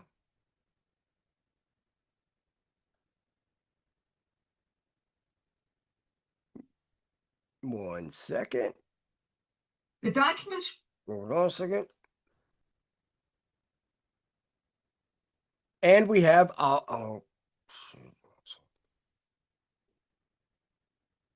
It's by Tulsi Gabbard. Let's see this. That's it, right? Yeah. So I just put one in the from Promethean updates from yesterday, because we always want to follow these women too, because we got to get a good feel on what they're saying and correlate with what we're saying, because I'm telling you, these ladies are beyond brilliant. I mean, I absolutely love these women. Can't wait for their Q&A on the 31st. Last Friday night, don't just demonstrate Barack Obama's coup d'etat against the newly elected president of the United States. The decisions made then led straight to the current war in Ukraine and the destruction of the critical thinking abilities of over half the United States population. While the media tried to mute Gabbard's explosive disclosures, saying they were old news and typical Trump revenge, many Trump supporters downplayed them also, insisting that no one will ever be held to account. Both are dead wrong. DNI Gabbard has gone right to the top, to the president who sold us out, to the deep state, more properly known as the modern British financial empire. If her investigation proceeds as I think it will, the world will be changed forever by the events of the next couple weeks. I'm Barbara Boyd, and I've covered every aspect of the coup against Donald Trump from 2016 forward. The documents Tulsi Gabbard released Friday night are a major blow against the deep state, which will be followed by more releases this next few weeks. Today, I'm going to first revisit the critical months of December 2016 and January 2017 and show exactly what was set into motion then. A color revolution here and a war against Russia in which millions have been killed. Then I'm going to highlight key events in the march to Joe Biden's election. Finally, I'll review the first 6 months of Donald Trump's second administration. But before I start, if you haven't already, please go to the Promethean Action website and subscribe. Lots of you are tuning in and appreciating what we do, but haven't subscribed. Don't you think it's time to turn those favorable comments into a sub? Come on, let's just do it. Tulsi Gabbard's Friday disclosures showed that the United States intelligence community did not believe that Russia stole the 2016 election for Donald Trump. They had been illegally investigating this claim, which came from British intelligence, using every illegal trick possible. But they came up empty. They tore up the Constitution to elect Hillary, but she lost, and now it was possible everyone involved would go to jail. So Obama, at a December 9th meeting with all his intelligence and military chiefs, said, let's manufacture the evidence to support Clinton's big lie about Trump and Russia. But they did much more than even that. They ordered up a color revolution against the incoming Trump presidency, using the total censorship and psychological warfare strategies first developed in their 2014 coup against the duly elected president of Ukraine. These tactics aimed at inducing people to behave in the way the psychological warfare experts want were developed by the British military and by contractors for Hillary Clinton's State Department and NATO. They are called full spectrum information warfare, the combined use of total censorship and 24/7 offensive propaganda supplemented by scripted riots, street violence, and social chaos. That's what the MI6 agent Christopher Steele was expert at, and why he spent more time with Victoria Nuland at the State Department than the FBI. That's why President Trump recognizes our media as the enemy of the people. That's why Tulsi Gabbard says they're in every institution of the government. Right after the election, the Washington Post kicked off the censorship campaign, targeting any journalist with neutral views on Russia for censorship. Journalist cells operating through the British military's Integrity Initiative went to work on the propaganda campaign. President Obama froze all diplomatic relations with Russia. When Trump tried to speak with Putin, the media assault was deafening. Once Biden got in, the British and NATO war plan against Russia went into full operation. On the same day, December 9th, that Obama ordered a new official intelligence assessment to support these lies, both the New York Times and Washington Post published that assessment's conclusion based on obvious CIA leaks before it had even been fully constructed. Now let's go to the road to 2020's election. The game plan for subverting the first Trump administration and electing Joe Biden was laid out by a woman named Rosa Brooks, speaking on behalf of the deep state on January 30th, 2017, in a Foreign Policy magazine article. She said, first, we'll impeach Trump based on a phony criminal investigation or manufactured scandal. If that doesn't work, we'll get his cabinet to invoke the 25th Amendment. And if none of that works, we'll stage a coup. She was involved and followed through on all of that. The coup, set on its final stage by the 2020 election and the installation of the mentally vacant Joe Biden as president, was meant to end our sovereignty forever, absorbing us into the globalist world order. Trump's first impeachment came into being right after the phony Mueller investigation crashed and burned. His witch hunt bankrupted, criminally prosecuted, and jailed key Trump supporters while deeply corrupting our courts. The impeachment was based on Trump questioning why the United States was arming Ukraine, what was Ukraine's role in Russiagate, and what was Joe Biden's corrupt deals in that country when he became its viceroy after the Ukraine coup. All of the impeachment witnesses have been directly involved in the 2014 Ukraine coup. Then came COVID and the George Floyd riots and a censorship and continuing psychological warfare attack on both the president and the population, which would carry through to the November election. Many lost all trust in medicine, science, and our government, and lost all ability to think critically. If you want to learn more about this, I'm posting on our website this week, emphasizing the roles of the Transition Integrity Project, the Democratic Party's insurrection campaign, and what has been called the Censorship Industrial Project, and all of their relationship to the British Imperial Empire. Now, you'll see, based on Trump's actual policies, why they did all of this. 6 months in, the physical transformation of the United States into a sovereign nation again is proceeding. We're pursuing new inventions at the frontiers of science while building a 21st century manufacturing and industrial superpower. They knew Trump wanted to do this, and that's why they launched the coup. But our controlled media side warriors don't want you to discuss and learn about Trump's American system economic revolution. Instead, they want you debating about a Bade birthday card with Trump's name on it sent to Jeffrey Epstein in 2003. Trump's tariffs have produced $100 billion in new direct revenue, and those tariffs, together with tax incentives favoring new plants and equipment, have sparked a flood of new reshored manufacturing and industrial building in the United States. Major new big energy projects featuring advanced nuclear power and natural gas and clean coal are underway, while the feudal wind and solar boondoggle has been ended. New mines are opening up, as is lumber production in our native forests. At the same time, vocational trade training is being put on a fast track to upskill our workers for tomorrow at wages which will allow families to thrive. We have a shortage of skilled workers presently, and that's not because we are deporting unskilled immigrants. It's because prior administration sought a post-industrial society. So the labor force in manufacturing and agriculture is in transition, with deportations ending wage suppression and automation pushing forward to raise productivity.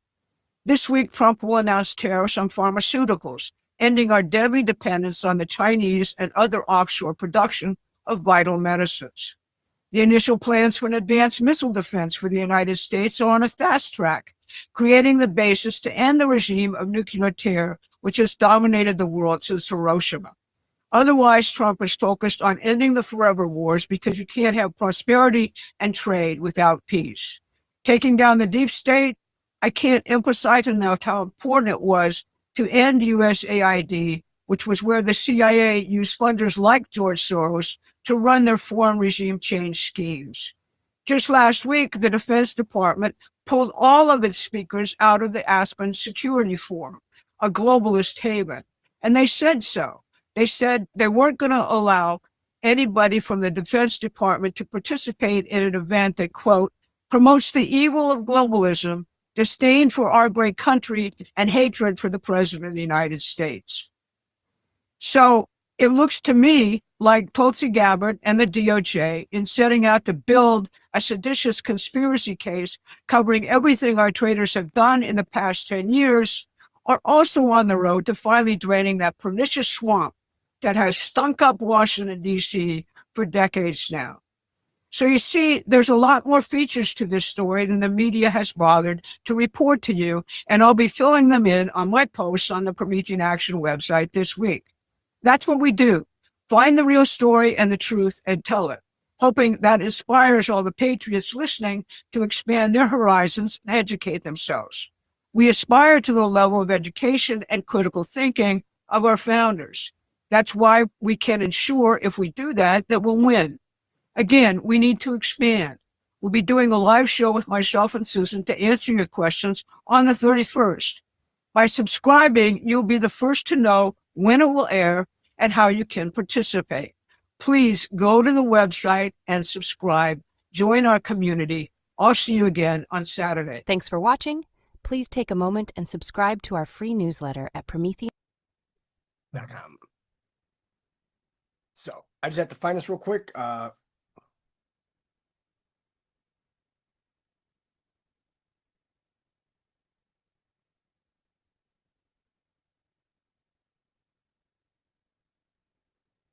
on, be there when I drive up.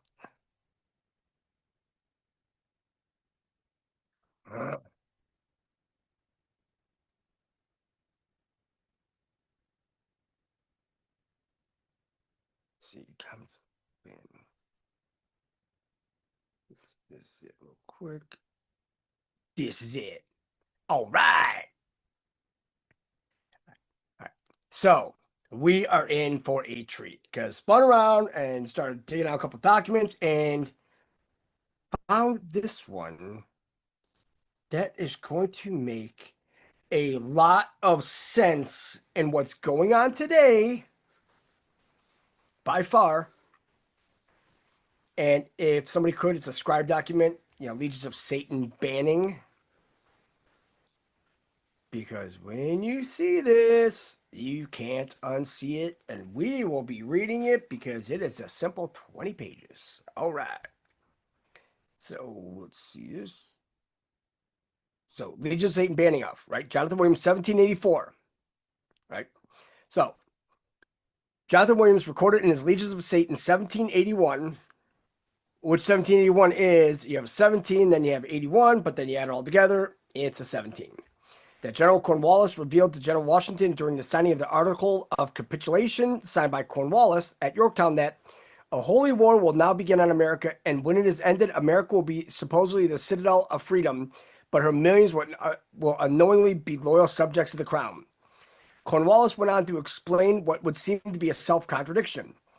Your churches will be used to teach the Jews' religion, and in less than 200 years, the whole nation will be working for a divine world government. So, the Jews' religion, right? Guys, Scofield Bible. Right there. That's how they dug themselves in. Right? It says that government that they believe to be divine will be the British Empire. All religions will be permeated with Judaism without even being noticed by the masses, and they will all be under the invisible all-seeing eye of the grand architect of Freemasonry. Notice, it doesn't say Zionism, does it? It says Judaism.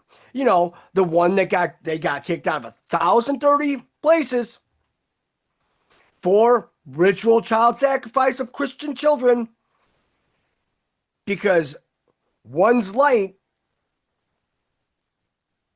is hated by another's darkness. So they always use the dark to snuff out the light, until now. It is certain that Senator Joseph McCarthy did much research on the communist conspiracy. He came too close when he discovered British Israel and its kingdom message propaganda. The following quotes are from an article with the title, George Washington's Surrender. And many of the people of the land became Jews. Esther 9:17, which is still a 17 when you add it all up. Just saying. The confession of General Cornwallis to General Washington at Yorktown had been well hidden by historians. History books and textbooks have taught for years that when Cornwallis surrendered his army to General Washington, that American independence came and we lived happily ever after until the tribulations of the 20th century. Bullshit. We should know that. Jonathan Williams recorded in his Legions of Satan, 1781, that Cornwallis revealed to Washington that a holy war will now begin on America, and when it's ended, America will be supposedly the citadel of freedom, but her millions will unknowingly be loyal subjects to the crown. So, when we get to this point, right? Religion. You know my concept, my thought on religion, I think it's all bullshit. It's all brainwashing. It's all here to manipulate us, to keep us trapped into this whole fucking hellhole, this hellscape. But remember the Great Awakenings, right? They had 3 of them here in the United States, and they started making churches. Remember that. Because they all came from Calvinism. You know, Calvinism big over in England and all that. But then you have like the Mormon, the Baptist. If you notice, it all goes back to Judaism. They hijacked everything. So when people start saying that, oh, well, you know, it's not the... Well, Cornwallis went on to explain what would seem be a self-contradiction. Your churches would be used to teach the Jews' religion, and in less than 200 years, the whole nation will be working for a divine world government. That government that they believe to be divine will be the British Empire. That's why the ladies always say it's the British Empire we're taking down. We're all going after the British Empire. But you have the court of British Jews and all this because they have nice make-believe, medals and, the lizards. I mean, that government that they believe will be divine will be the British Empire. All religions will be permeated with Judaism without even being noticed by the masses, and they will all be under the visible, all-seeing eye of the grand architect of Freemasonry. So, since we like acronyms, guys, and if you think mirror, if you have the grand architect of Freemasonry and you take that acronym and you flip it around, what do you get? See, they're all fags. Freemasonry, architect, grand. Fag. Washington himself was a Mason, and he gave back through a false religion what he had won with his army. Cornwallis well knew that his military defeat was only the beginning of world catastrophe that would be universal, and that unrest would continue until mind control could be accomplished through a false religion. What did we just talk about earlier, guys? Same ones. What he predicted had come to pass. A brief sketch of American religious history, and we have seen Masonry infused into every church in America with a veiled phallic religion. Yeah, they worship the dick. Told you they're fags. Not my religions. Have at it. Darby and the Plymouth Brethren brought a Jewish Christianity to America. Masons Rutherford and Russell started Jehovah's Witnesses, Judaism, which is now worldwide with their message of divine kingdom. See, they're not Christianity. It's not, none of it's Christianity. They have Jewish Christianity. That's a fucking oxymoron itself because you guys killed Christ, so you can't hijack it. But that's probably how they hijacked it. They stole it first by killing him. But then Jehovah's Witnesses, knock, knock. Oh, nobody's home? Oh, we're just going to break in and steal your shit. Those are Jehovah's Witnesses. Then you have Mason Joseph Smith started the Mormon Judaism. It's not Mormonism, it's Mormon Judaism, with its Jewish teaching and millennialism. At the turn of the 20th century, there appeared the Schofield Bible with a Jewish interpretation of the prophecies. Because who needs their fucking help, right? Not us. With wide use of this helpful aid, and all the American churches have silently become synagogues. We now have Baptist Jews, Methodist Jews, Church of God Jews, apostate Catholic Jews, and many Protestant Jews throughout America. We are aliens in our own country because of false religion. All are praying for divine deliverance into that divine government which Cornwallis knew to be the British Empire. Publisher's note: the word Jew was never in the original scriptures, nor in the first edition of the King James Version Bible until it was revised in 1825, when the word Jew was added to sow confusion, while at the same time the Apocrypha was removed, together with the translator's preface. The Jews took over the English Masonry in the late 1600s, and still later the Continental Lodges, which retained knowledge of our Israelite origins. On taking over Freemasonry, added to their Edomite Kabbalah and their funny handshakes. Especially ones they do under the aprons, huh? Yeah. Then they convinced the gullible lower degrees that they would rule the world, and by associating them with their evil deeds, they would ensure Caucasians at large would never come to discover their real identity. See? Yeah. They're not wanting to kill all white people at all, huh? No. A false religion has been used to deceive us into allegiance to our enemies of Yorktown and Bunker Hill. No, not a gun has been fired. Not a shot fired. Same things the communists use, right? In their packet. They play with your emotions, guys.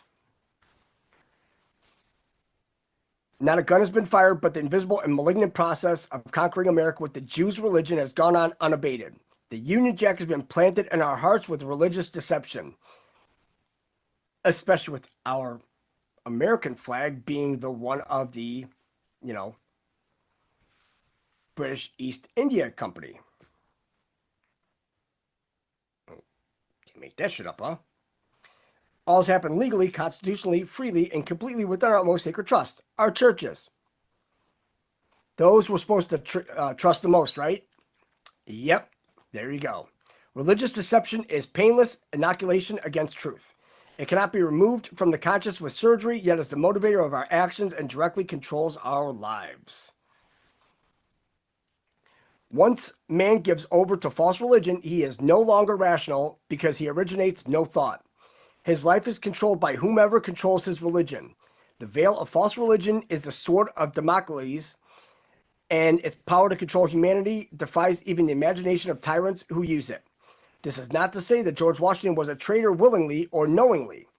He is beguiled into a satanic religious order that insidiously controlled men's minds. So have American statesmen and military leaders down through the years given aid and allegiance to the enemies of the United States because they did not have knowledge of the invisible subterfuge that stalks this land. My eyes were open the day my colleague from Ohio handed me Wagner's Freemasonry and interpretation. If every American would read it, they would no longer ask why and how it has happened. End of quote from George Washington's surrender given by Senator Joseph McCarthy 6 months before his mouth was closed forever. Born 14th November of 1908, died May 2nd, 1957. Regions of Saturn by Jim Kerr and Michael Stewart. I'm Jonathan Williams. Regions of Saturn highlights an important historical truth in respect to what was recorded by Jonathan Williams in his 1781 book, Legions of Satan. Williams, a dedicated American patriot, wrote a warning that had been given to George Washington by General Charles Cornwallis after Washington, along with his French allies, had secured the surrender of Cornwallis at the Battle of Yorktown on October 19th, 1781. Also, October 19th will be 1019 or 119. History has since accredited Cornwallis as being responsible for the loss of British-held colonies to Continental forces. Cornwallis knew, however, that his military defeat was but the genesis of a world catastrophe and that civil unrest would continue unabated until such times as mind control could be accomplished via a false religion. And what Cornwallis predicted over 200 years ago has now finally come to pass. The removal of Legions of Satan from the U.S. Library of Congress ought to ring alarm bells within all Americans of good conscience, simply because this act of public censorship is part of the ongoing effort to erase the tracks of those who are or have been actively engaged in the subversion of the U.S. Constitution and the Bill of Rights. Subversion goes right to Obama. And plus subversion, it's in the drops too. The removal of such an important historical document from public record was done, in our opinion, by James H. Billington, who since 1987 has been head of the Library of Congress. Prior to that, Billington, a Rhodes Scholar, was director of the Woodrow Wilson International Center for Scholars, yet another tax-exempt foundation actively engaged in the rewriting of American history, either through lies, distortions, or the omission of pertinent facts. So he's a Jew. That's what Jews do. They try to rewrite the whole thing, but they don't get it. Damn it. Sorry, it's light. They don't get it because their whole deal is, well, you know, because once you install this anti-Semitism, right, they can't. Now, what have you done? That's why they didn't make a law. That's why Trump said, hey, no, I'll make an executive order because that could be rescinded with the swipe of his pen. And it will. Guaranteed. Guaranteed. Billington wrote the book titled Fire in the Minds of Men, which was published in 1980. I don't know why you capitalized in, but the book is an important work insofar that it deals primarily about pre-revolutionary Russia and a secret society of nihilists. Nihilist, right? You have the anarchist and the nihilist. Just from that letter in 1871, huh? Albert Pike. Billington is evidently relating this particular period of history with what is currently happening not only in America, but globally. One should easily spot the similarities if one is able to perceive how these people think and operate within their network. So, remember, it said, the book said that, in less than 200 years, the whole nation will be working for the divine world government, right? So, that was 1781, correct? So, in under 200 years, right? It says under less than 200 years. So, you look at the Russian Revolution, right? Who was responsible for that? It wasn't Zionists, guys. It was the Jews.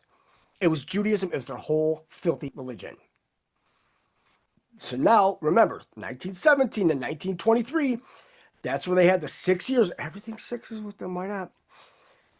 They had the 6 years of complete melee across the whole world. That's how Ukraine was founded. That's how all these other little shitbag territories were founded from that. But then, the funny thing is that the Jews that were running that operation, was it over, it's like 500 something of them, and like 480 or 490 of them came from New York City. So, yeah, I mean, how's that number going? Because New York City is the highest concentration of Jews next to Tel Aviv. Make that make sense. They're all underground. Tunnels. Billington is evidently relating this particular period of history with what is currently happening not only in America, but globally. One should easily spot the similarities if one is able to perceive how these people think and operate within their network. We're noticing. The evil eye, following quotation, has been lifted from Jonathan Williams' book, Legions of Satan. This, in our opinion, is the most probable reason for the book subsequently being removed from the U.S. Library of Congress, and why Legions of Satan is not included on the list of Williams' published works that have been posted on the website of the Department of Mathematical Science of the United States Military Academy.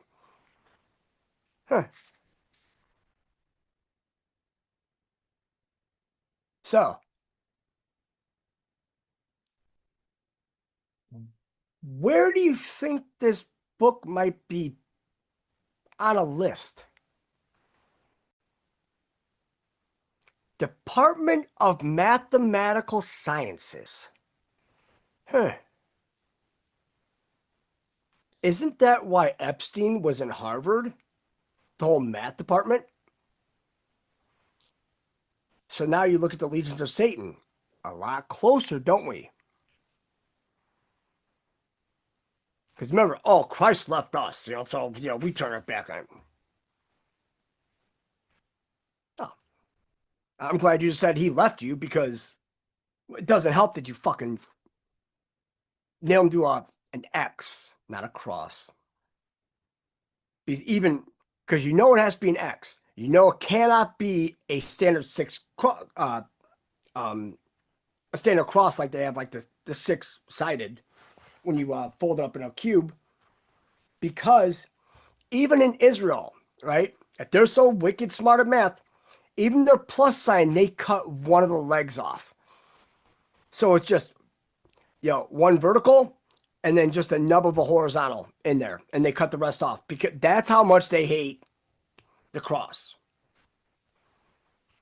The same, maybe that's why Q plus is used. The plus. Where isn't that used? Over there. And here's the same Holy War will not be in America. We just read that. We just read this whole thing again. The Masonic dollar. Cornwallis was no prophet, though. I'm no prophet. You're no prophet. We're not a prophet. Stay on the mission, right? Cue drop. He merely understood how the British Empire, like the B'nai B'rith. Now are we catching on to how they fucking worked this over? For world domination,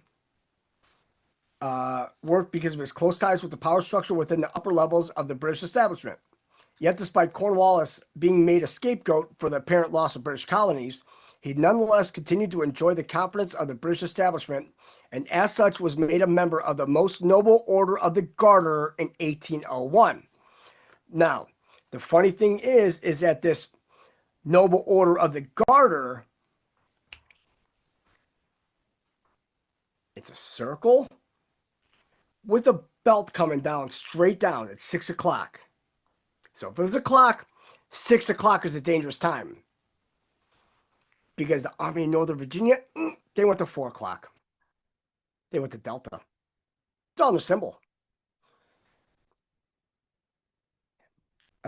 Just 5 years after his incompetence at Yorktown, Cornwallis was appointed Governor General and Commander-in-Chief of India in 1786.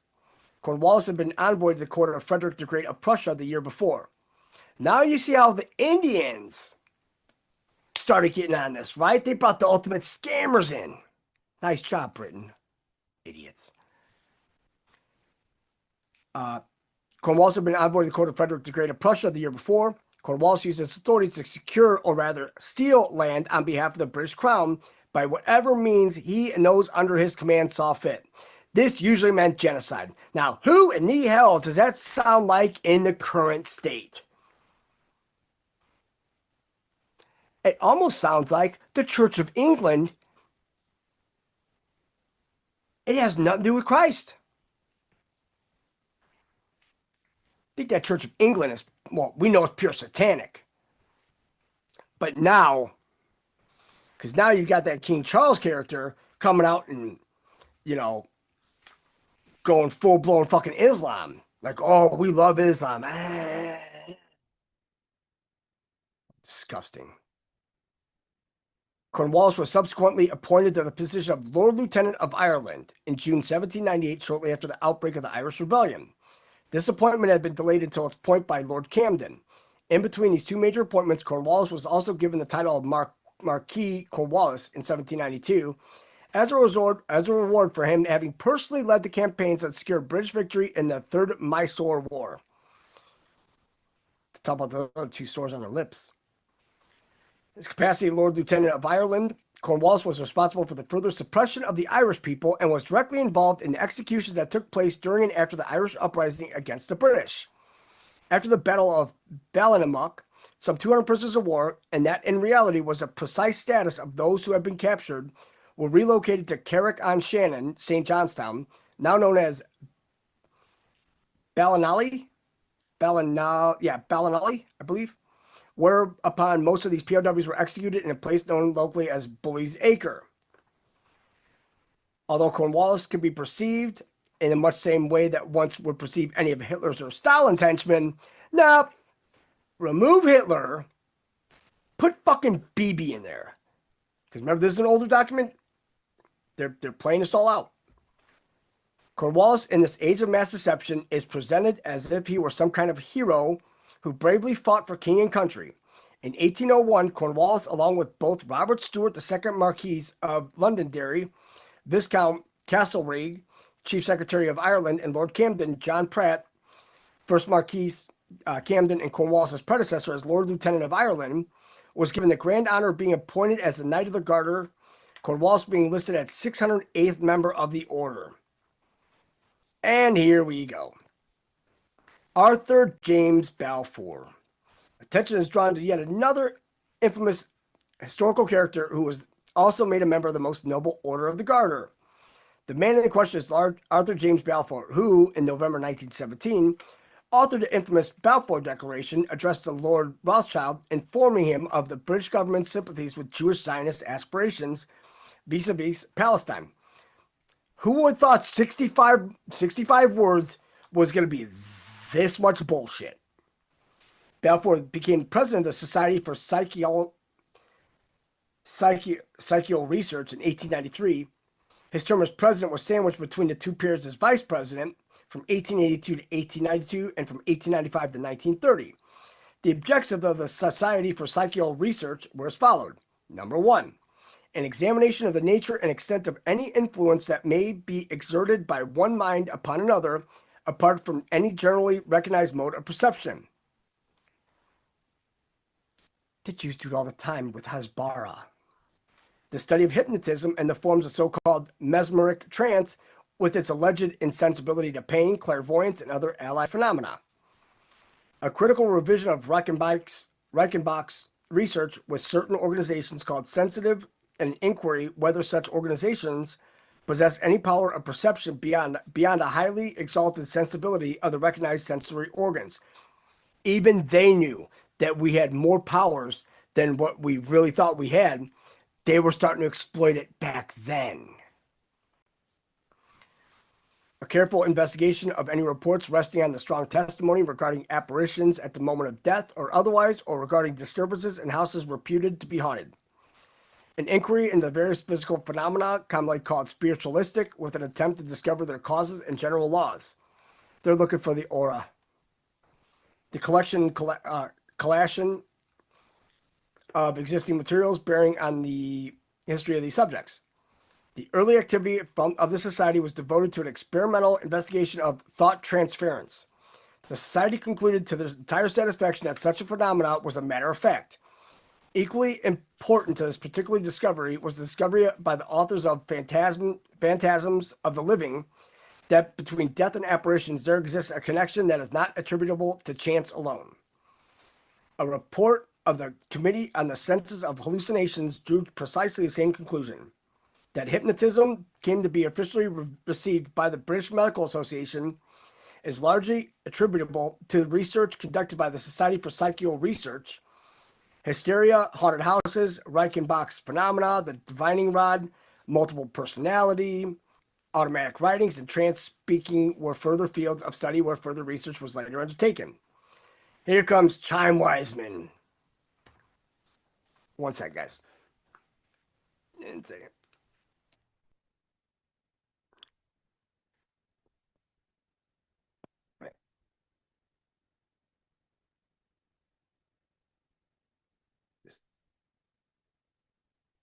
All right. In 1906, a meeting took place in Manchester between Chaim Weizmann and Lord Balfour. Balfour was much impressed by Weizmann's personality, inquired to him why Palestine and Palestine alone should be the basis for Zionism. Because that Dome of the Rock, huh? Anything else would be idolatry, Weizmann protested, adding, Mr. Balfour, supposing I were to offer you Paris instead of London, would you take it? But Dr. Wiseman, Balfour retorted, we have London, to which Wiseman rejoined, that is true, but we had Jerusalem when London was a marsh. No, you had it when you weren't sacrificing people and children. But you guys never learn, right? Never learn. Always the same. Nose. Besides both men being Knights of the Garter, Balfour had something else in common with Charles Cornwallis. Between 1887 and 1891, Balfour was the Chief Secretary for Ireland. Under his governorship, the extremely harsh Perpetual Crimes Act, 1887, otherwise known as the Coercion Act, was introduced. This draconian legislation, it's always draconian, legislation was authored by Balfour with the aim of preventing boycotting, intimidation, and unlawful assembly in Ireland during what became known as the Irish Land War.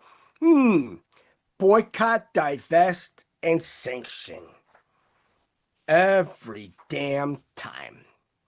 Far from being a war in the 1870s through the 1880s and 1890s, was a period of agrarian dissatisfaction by farmers in rural Ireland, who became agitated in respect for their ever-increasing tax burden and exploitation by the land-owning class, much of whom were British aristocrats who had rarely even set foot on Irish soil, let alone actually having plowed it.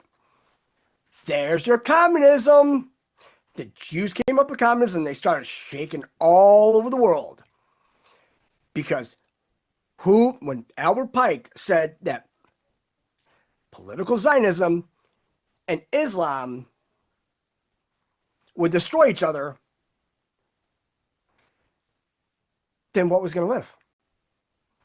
That's why we can't sit here and say, oh, it's the Zionists. No. They're all missing the whole complete point. It's their whole religion. It's all the religions in the world are fucked. Every one of them. Even Christianity. Because Christ didn't create a religion. He said, kingdom of God's within you, man. You talk to him. You ain't got to go to some... You don't have to go here and listen to him. Who knows who that Pharisees is talking to? Because remember, they were all deep in that black magic shit too. Everything's between you and the Lord. That's it. Anybody else, there is no intermediary. There is no confession. Why go to confession? Why are you confessing to a guy that does worse shit than the whole church combined? That's how they have us brainwashed. We got to get our heads out of our asses. The revolt against British colonial rule was led in chief by the Irish National Land League, who actively sought to improve the position of tenant farmers and ultimately a fair redistribution of land to tenants from landlords, especially those absentee landlords who lived in palatial luxury at the Irish farmers' expense. Yeah, they lived in palaces, you know, so they didn't care. It's just like what happened in Russia. Same thing. They started taking all the fields. They started taking all the harvest and everything. And then they had the kids snitching on the parents. So the parents would be executed, and then the kid would get like a little award for it. Hey, thanks for snitching on your dad. He's gone, by the way. So, nice job. For the cause, right? No. This is how this is why when we say Judaism, it's, if you say you're Jewish, guess what? If we did our research, right? And we came up with all this. It's just like Freemasons. This whole knowingly and didn't know. It's like you literally have every bit of information at your fingertips. Everybody's got a cell phone that's connected to an internet. People have laptops. There's public access. There's books. There's everything. But yet people are still joining these lodges and everything, thinking they're doing something good. But that's on them. They can't say, I didn't know. Well, you joined something that you didn't read up on? Do you go around signing contracts you don't read? You're making an oath with them. You should have known what the hell they were up to before agreeing to take an oath to be a Mason.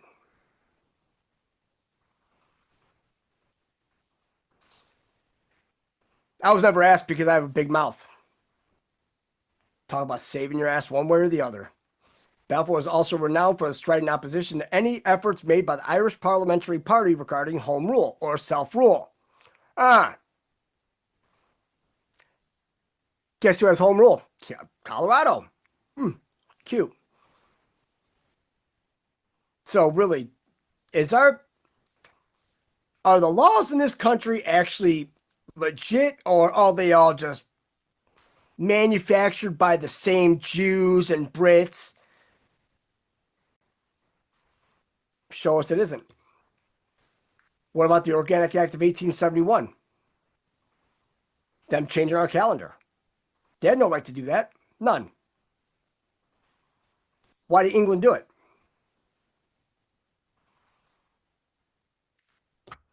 I had no problem with the English people, but all the rest of those silly fuckers with bad teeth, the people are going to take care of you guys. And all these people saying, oh, there should be a new king. Look at yourselves. You guys, oh, King Charles, oh, the king, oh, it's all pomp and circumstance, guys. It's all bullshit. It's like you guys literally bow down to your controllers. And people can say, well, what about Trump? It's like Trump's at least trying to fucking get us free, trying to break the shackles off of fucking you fish and chips and fucking dreidels. Satanist. So now that's why everything's going on with the Church of England and, King Charles being heavily into Islam. And it's like, political Zionism and Islam could destroy itself. How are you going to destroy itself? Oh, see? You just have one guy join the other side, and then they fight this side, they fight that side, and then boom, goes veneer. In 1925, Balfour agreed to be a guest of honor at the opening of the Hebrew University of Jerusalem. Hopefully it's leveled by now. Whilst in the region, Balfour visited Palestine, where he was greeted enthusiastically by the Jewish population. Sensing the imminent death of their homeland, the Palestinians welcomed him with black flags. Balfour was impressed by the flourishing Jewish settlements. Flourishing, okay. Remember, they still had all those bitches, what's her name, Rosa Luxemburg, and all these terror organizations, because Israel is founded as a terrorist organization. Even the IDF came via three terror factions. I mean, but yet they still sit here and say, oh, 18 people died of famine yesterday in Gaza. Yeah. So that time's coming. I said they will not be able to walk the streets when people, because they're not going to sit here and say, oh, well, these guys are good. These guys have to denounce it themselves. And a lot of them won't do it. It's like, this is what pissed me off most about it. Because they always say, well, I'm Jewish. I'm Jewish. I don't give a fuck what you are. If you're not American, in America, fuck off. Don't say, oh, I'm Jewish. I don't give, well, congratulations. Make sure you don't shake their hand, because 9 times out of 10, they have an STD. It runs rampant in Israel. I mean, come on, it's the biggest fag shack in the Middle East. And that's why everybody hates them. It's like, look, you're moving this filth into some place that's supposed to be actually holy for all the Abrahamic religions that were playing nice together. But then now they want to go over there. Oh, we want to rebuild the temple, so we got to tear down the Dome of the Rock. So it's like, well, if you tear down the Dome of the Rock, what you have effectively done is you've created World War fucking 10, because now you have every fucking Islamist country coming down on you. Oh, and guess what? We're sitting here holding the bag. Because we're fucking standing right next to him. BB's like, what are you going to do, America? That's when you grab BB by the fucking hair and he fucking slit his throat right on fucking TV. And then he slit his wife's fucking throat, Sarah, right next to him. And then his fucking son, Yair, just start going all the way down the line. Make sure they're done. I mean, fucking food. You can't. Food and water. They walk for miles to get food and water, but yet they get shot. Every single fucking time.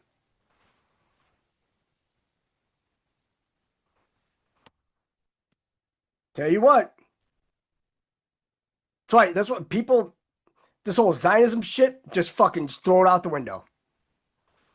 Because those fucking retards don't know what the fuck they're talking about. None of them do. All these theologians and all that. Why? Because they're on that fucking Jew dick too. 501c3. Why are they all 501c3 churches? Well, they all use the Schofield Bible. So if you don't, and we should learn from L. Ron Hubbard, people could say what they want about him, but that man was way the fuck ahead of his time. He created a church and said, hey, well, there's this God Xenu, you know? Okay, cool. Okay. Well, under our Constitution, don't you have like freedom to worship? I mean, that's your First Amendment right. Unless it goes against the status quo of the IRS on 7/11/1933. Can't have that, can we? No, no, no. So unless you play ball with the Jews, you don't get that 501c3. Oh, New York and YouTube, yes. Throw them on C-17s and just open up the back and just dump them all out. Oh, no parachute, just EBT queen. You'll blacken the sky with how big they are. Nick Alvear, I believe he's in Hawaii. His birthday's coming up, day before mine. Let's see, he viewed these, sorry for going on a rant, but you get fed up with these pricks because there's so many people out there saying, oh, you don't mean that about the Jews, you mean the Zionists. Like, no, I'm pointing at the fucking Jews. You little hat wearing motherfuckers, along with those Roman Catholic little hat wearing motherfuckers, are the problem. And then Freemasonry, they're just doing this shit. They're like, oh yeah, fucking whatever. That's why you only see architects with these buildings. You never see who built them. Because they all pray to that grand architect of Freemasonry. You know, the gaffs or the fags. Right? The fags. 1928, Balfour's anthology of speeches on Zionism was translated into Hebrew. Of course it was. Of course it was. I wonder how long it took him to put it in Yiddish. And all Yiddish is shit,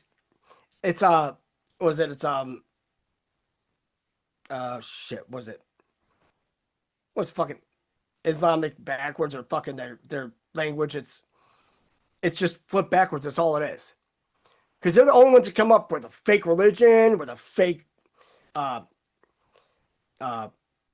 fake language. But don't forget that bris. Somebody's hungry.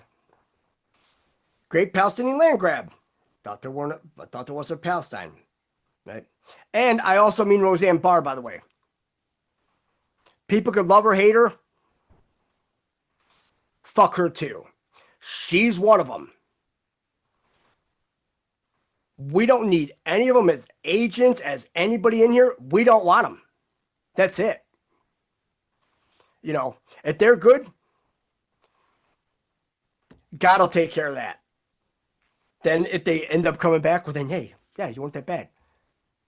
But remember, she was in Hollywood too. She signed on the dotted line as well. So yeah, please spare me the bullshit with everybody saying, oh, you can't say Jews. It's like, yes, we can. I don't give a fuck if it gets to the white. Fuck them. You know, it's the best part about it. Everybody can have their opinion. Your opinion is only as good as the research you've done to come to your opinion. And since we've been doing this for fucking well over 7 years, I think we've earned that right to say, yes, it is the fucking Jews that are the problem. If anybody else can come at us with as many documents as we have, fuck it, feel free. Because I'll stay on a podcast as long as need be to make sure they're fucking eating their own words. And we could go a long time. I have no problem. I just hope that they're up for the challenge. And we're not being assholes or egotistical. We're fighting for our very fucking existence here. So yeah, it's kind of like, you know, important. All right. Back to reading. Interest in the Zionist movement was to remain a tradition within the Balfour family. Balfour's nephew, Robert Arthur Lytton, 3rd Earl of Balfour, supported the youth Aliyah. In 1939, Balfour offered his family property and his house as a center for the education of Jewish refugee children from Germany. Wonder why, because where they send all the adults? You know, from the Frankfurt School. Oh, they send the Columbia over here. Where they bought all their tranny shit, and all their gender bending, and all their fucking fag shit. Hey, if you want to be gay, go ahead. But I do not see how a man, a grown-ass man, can find love in another man's hairy ass. That is fucking disgusting. But hey, why don't you ask all the fucking rappers? Huh? They're all a bunch of dick suckers, because whose dick are they sucking? That same 6-pointed star. Because they're the ones that operate the fake money. Balfour's niece, Blanche Dugdale, worked in political department of the London office of the Jewish Agency alongside Chaim Weizmann. Yeah, the Jewish Agency. See, yeah, cute. Balfour was much like Cornwallis. He too was nothing more than a common thief. Wow, common thief, oppressor, dictator. Who else was a common thief? Yeah, right? You know, Schofield? Sounds like they're all fucking thieves. In acknowledgement for the service which Balfour had rendered unto the crown, he was rewarded with the grand appointment to be initiated into the most noble order of the Garter. Indeed, when one actually researches this most noble order, one discovers that its membership comprises of upper crust criminals who have been actively engaged in genocide, theft, and usury or endorsement thereof. Should anyone be under the delusion that the supposed Christian monarch of Britain is actually acting on our best behalf, they are required to answer this one simple question. Since usury is strictly forbidden by all the major faiths, including Christianity, Judaism, and the Muslim religions, as is stated in all their respective writings, then how come we the people, the supposed subjects of the British crown, along with the Americans, the unwitting subjects of that same crown, are subject to the usury as practiced by the Bank of England and the Federal Reserve?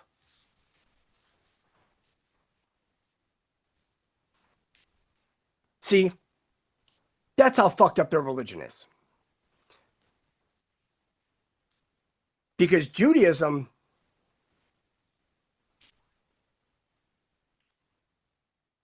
maybe in one scroll of Torah, but remember that Talmud, the Jerusalem Talmud and the Babylonian Talmud, carry a lot more weight than that Torah ever will and ever has been. Because all they care about is that Antichrist, and that's coming through by the rabbis. With regard to the protocols of learned elders of Zion, the charge that they are a forgery begs the question, forged from what? If the protocols were forged, then it would stand to reason that the forgery must have been based upon an original text, which it wasn't. The question then becomes one of who wrote that original text rather than one of whether or not the original text exists. Like I said, you're not going to spend all that time writing out that whole protocols of learned elders of Zion just for forgery. But remember, Learned Elders of Zion, S-I-O-N, was the real one. So what'd they do? Stole it like usual. The protocols of the Learned Elders of Zion, however, are no forgery. If one removes one rose-tinted glasses and takes a long, hard look at the world as it is today, one cannot fail to see the stunning accuracy with which the protocols describe the world in which we currently live. If the protocols of the Learned Elders of Zion are forgery, then the author was quite evidently blessed with not only quite extraordinary powers of forgery, but of clairvoyancy too. Huh. Because you look at the Freemasons, right? They had the letter. Because it was Judaism. Remember, political Zionism and Islam will wipe itself out. Well, then you have to take Zionism out of the equation. Because if they both wipe themselves out, that means they don't exist anymore. So what takes the place of political Zionism?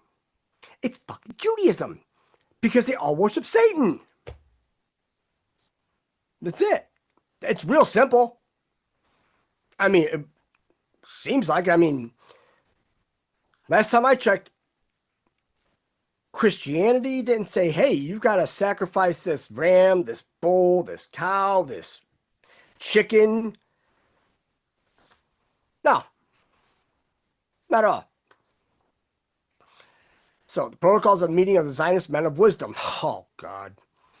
It's established fact that the Rothschild agent, Colonel Edward Mandel House, Huey's being his birth name, but subsequently changed it to obscure the fact that he was Jewish. Oh, that's a fun fact to know now, huh? Colonel Edward Mandel Huey's, he's a fucking Jew. See, they infiltrate everything. They change their names. They do it all the time here. Had a copy of the protocols titled Protocols of the Meeting of Zionist Men of Wisdom, MP3, a copy that is completely different from all other copies we know that are available today. House had a copy of the original document.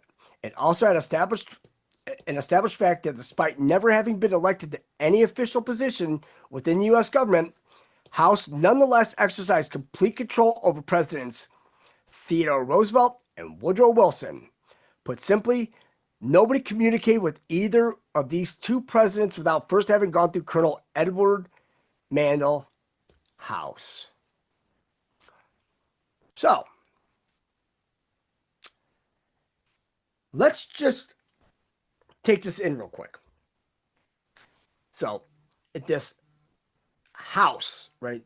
Clean house is necessary, right? Because if he had complete control over Theodore Roosevelt and Woodrow Wilson,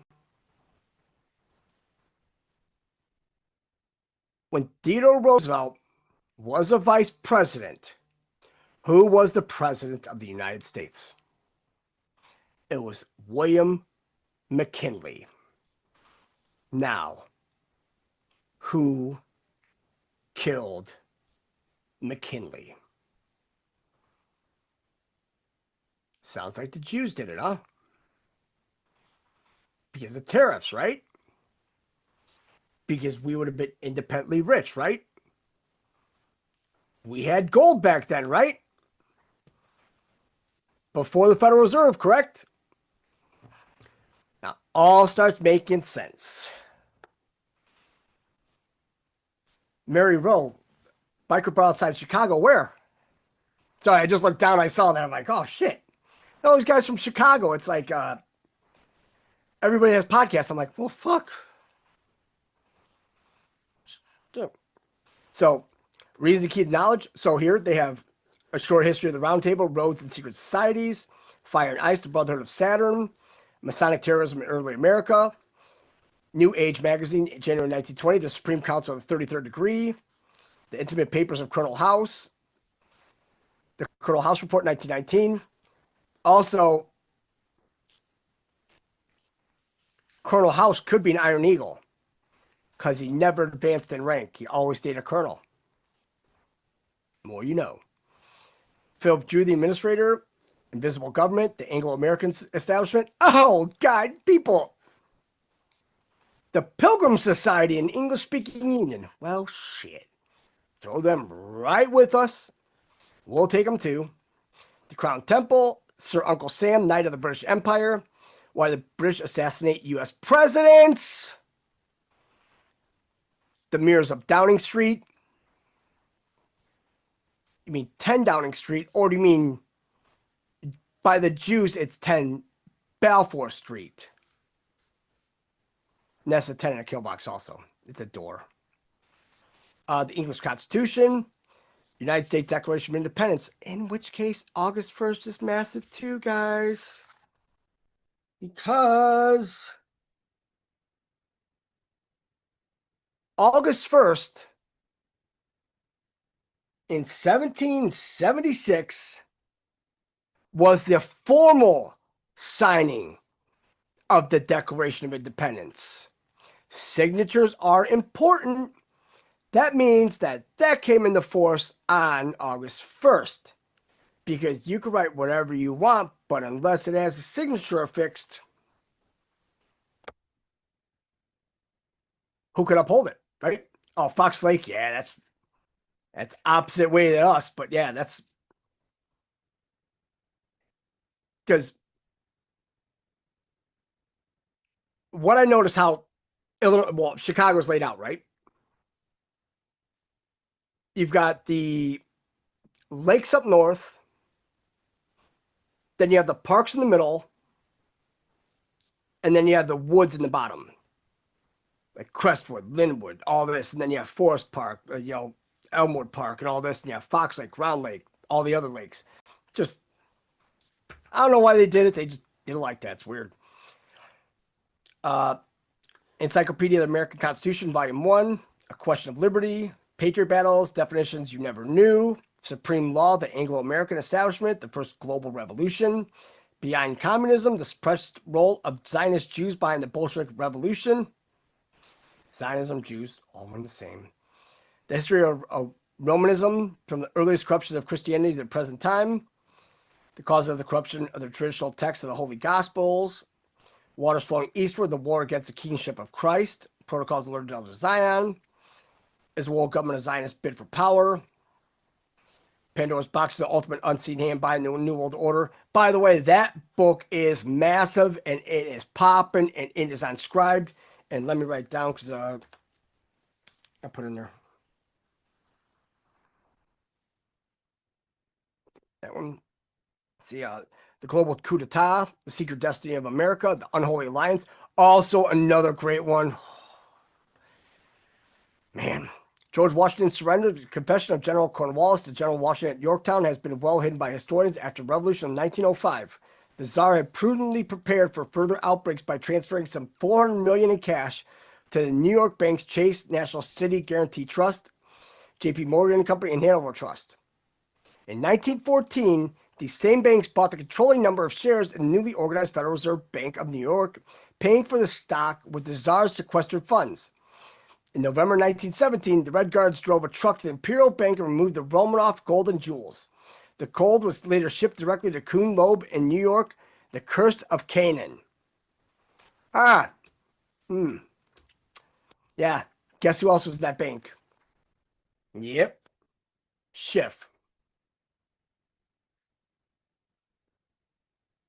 So, did the Legion of Satan never exist? Well, in reference to Brian Noe's review of February 2009, I could tell you that the only quote here and after is Cornwallis passage in this review I have been able to find from this book is the one he supplies in his review.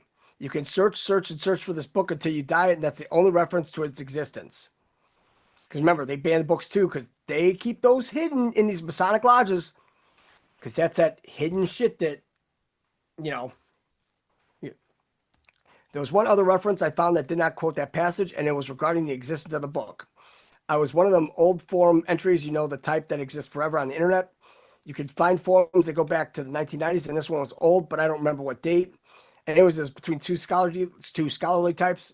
Person A was a librarian and wanted to find if there was a copy available for a library patron. Person B was a university type who knew his way around databases and could not find a copy. Person B further consulted colleagues and did some calls to no avail. Their discussion was inconclusive, but they believed that the book probably did not exist. Bullshit. Because if this person B, was a university type, and what we went over earlier with the mathematical and the science, we can all point to Harvard. Because a clean house is necessary. Harvard also starts with H, as we know. And they have challenges and all this. I mean, it's 3 challenges that if anybody wants to take, I mean, we're not going to take it. See, truth about the British surrender at Yorktown. Today it would be hard to find a history book that would relate to the following story. When Lord Cornwallis surrendered his sword to George Washington after his defeat by the American army, he was too cowardly to bring it himself. Instead, he sent the sword by a servant who also had a message for George Washington. Jonathan Williams recorded in his book Legions of Satan, 1781, that the messenger made the following statement. And that's the Holy War will be now on. Holy War will now begin on America, and when it's ended, America will be supposedly the citadel of freedom. But our millions will be unknowingly be loyal subjects to the crown. Your churches will be used to teach the Jews religion. In less than 200 years, the whole nation will be working for divine world government. That government that they believe to be divine will be the British Empire. Fuck it will. All religion will be permeated with Judaism without even being noticed by the masses. They will all be under the invisible, all-seeing eye of the grand architect of Freemasonry, also known as the Fags. Well, George Washington was a third-degree Mason, but he dropped out of it completely for some strange reason. But they said that George Washington was this big fucking Mason, right? But he dropped out after the third degree. So he's just in the blue degrees. It's like the first 3. That's it. This book can no longer be found. Did it exist? And if it did, and it's correct, it's astounding, as written in 1781, I quote again, he permeated the whole thing. So, it's a book of the race.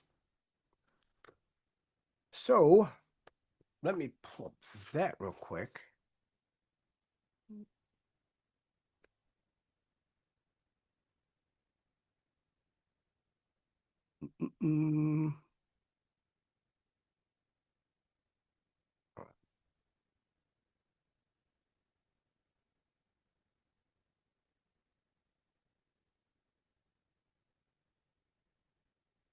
Brian Christopher did this. Alex Christopher. That's it. I know it was one of them. Okay, I did put it in the chat in YouTube. And it is 452 pages. Table of contents, origin of misinformation, who are the real Israelites, England, France, the Holy Grail, Knights Templar, a sailor story, In Search of the New Jerusalem in the New World, The Lost French Dauphin, The Bloodline of Kings, The Catholic Church, Ignatius Loyola Jesuits, The Illuminati and the Creator, English Feudal System, Money and Banking, The Virginia Company, The Mayflower Compact, Early Railroads of France, Land Acquisitions of America, Washington, D.C., and the name change of the Virginia Company. Do you really understand the term United States, the Illuminati going to America, the early Alabama railroads, the American Indian versus Industrial American Railroads, the Southern Gold Rush, Railroads Building an Empire, Lewis Cass Pacer. There's actually like 30 pages on him there. The Springsteens, Secret Life and Death of Abraham Lincoln, Railroads of the Civil War, Acts of Treason in the 37th Congress, Who was Albert Pike, the Reconstruction Period Post-Civil War, Trust, Trustees, and Antitrusts, Assets of Lewis Cass Pacer, Railroad Leases, the Vanderbilt Empire, Andrew Carnegie Steel Deal, Companies Owned by the Railroads, Railroad Operating Companies, Dominated Control of Money and Credit, Federal Trade Commission Act of 1914, The True Federal Reserve Story, John D. Rockefeller, Standard Oil and the World Monopolies, Asset Acquisition, Elliott Springs and Hugh William Close, Eisenhower's Farewell Address, The Fortune 500 Companies, Global Monopoly, A Common Law and the Farmer, A Plan to Starve the American People, Mercury Poisoning of the Body, Sodium fluoride, no respect for human life, must be a Jew cat, and must be a Jew thing. Technology of today, the Rex 984 and FEMA, John F. Kennedy assassination, Weyerhaeuser and Boise Cascade, the Bechtel family, huge weapon manufacturer, they're massive. Roads and aliens, the Apoptosis Project, an alien abduction account, how to survive the tribulation times, a country has lost its sovereignty, sweet white poison. Oh, shit. Oh, you know what it is? Because the chapters are so, they have it, I think we're at, let's see. Maybe it's not the whole thing. Let's see. It says only 452 pages. So, sweet white poison, United States has a new national religion. The Crime Control Act of 1993. Yeah. Committee 300, who originated the plot for world domination. Addendum, miscellaneous United States railroad maps, laws, book references. So, if you guys want to read that a little bit, I mean, that's cool.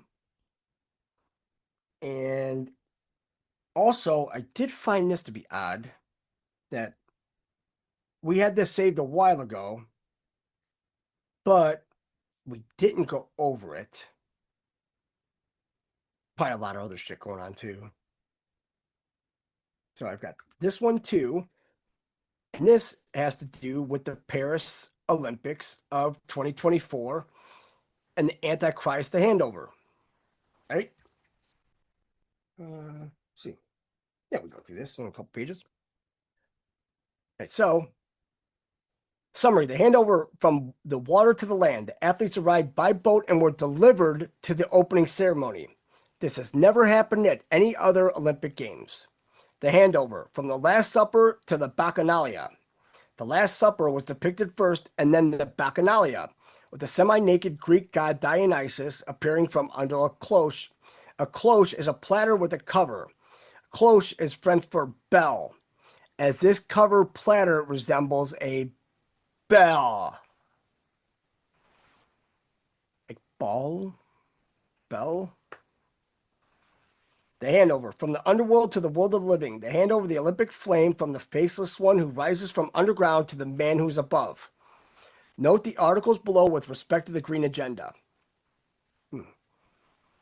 Green New Deal, all that shit. Also, the Antichrist and the Green Prince. You're going to love this one because, how this one is. The myth of the environmental Armageddon and the move of the city of London to Astana in Kazakhstan, which hosted Expo 2017 theme Future Energy. Now, if you are familiar with Astana, Kazakhstan, that happens to be that massive Freemasonic city.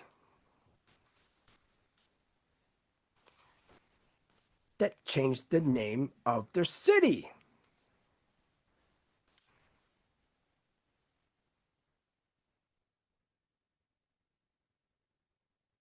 Son of a bitches. Okay. All right. Now we got to do everything twice. Because the name, it went from Astana to Nur Sultan. Astana is the capital city of Kazakhstan.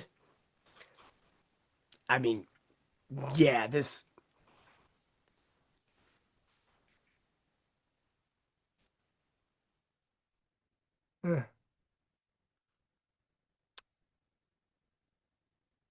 Columns, huh? Like Freemasonry. Just not to see here. Yep, just taking all the old world buildings. That's not an old world building. That one is.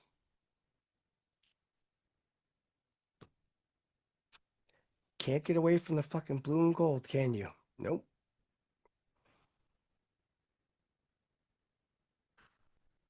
And let's see. Let's see. Let's see. Because I think this is Ukraine over here. Because there's, I think so, possibly. Right here, Astana. Let's see.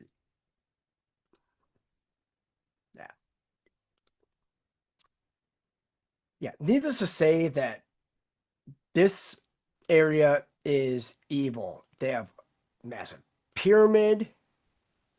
I mean, that's all basic shit. Yeah, it looks like it could have something in the middle of it. Well, let's see. Nobody cares. Oh, looks like what? Oh, shit. So, thing is that in 2019, the city briefly adopted the name Nur Sultan in honor of former President Nur Sultan Nazarbayev, but it returned to the name Astana in 2022. It's 3 years. But it changed under Trump, and then it changed under Biden again, so it's going to have to change again. Watch for this change, this name change. Because this is where they have that, I mean,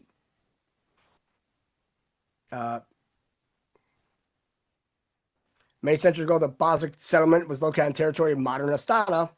It was a military fortress of the steppe section of the Silk Road. You know, where shuffling kids, shuffling people. They could say whatever they want about silk. It was human trafficking, opium, all its finest. So all this is in there because they're not showing a bunch of the big buildings in Astana. Let's see.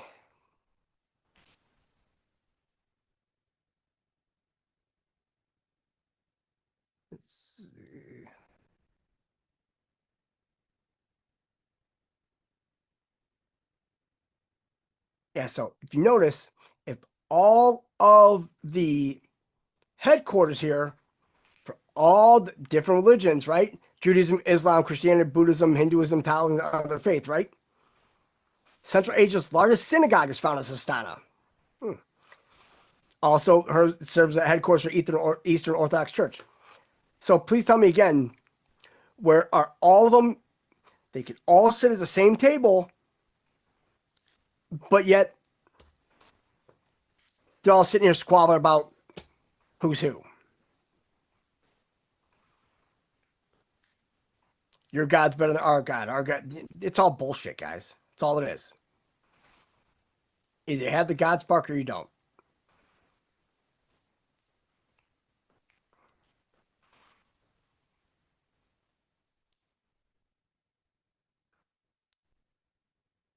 Let's see.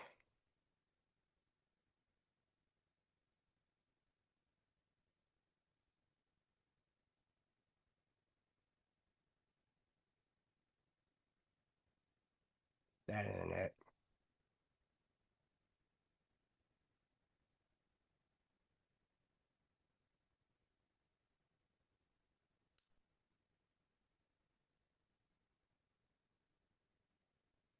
No. Back this up. Whoa. The 91-meter stele is crowned with the Samruk bird, the king of all birds, the keeper of the peoples. Where's this bird?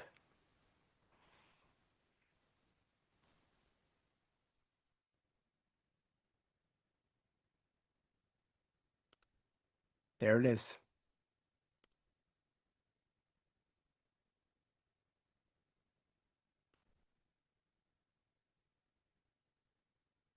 And they all sit up in the top, and they have a big table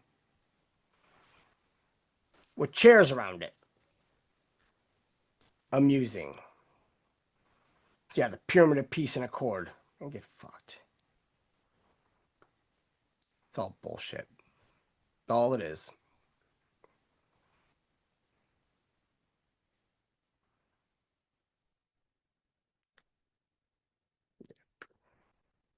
So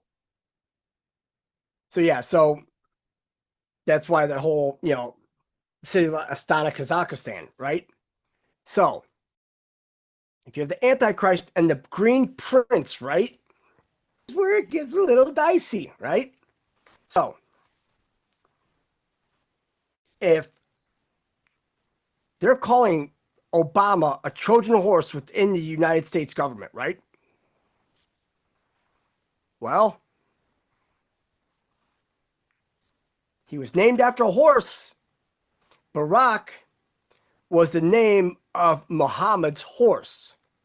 And what color was Muhammad's horse? Green.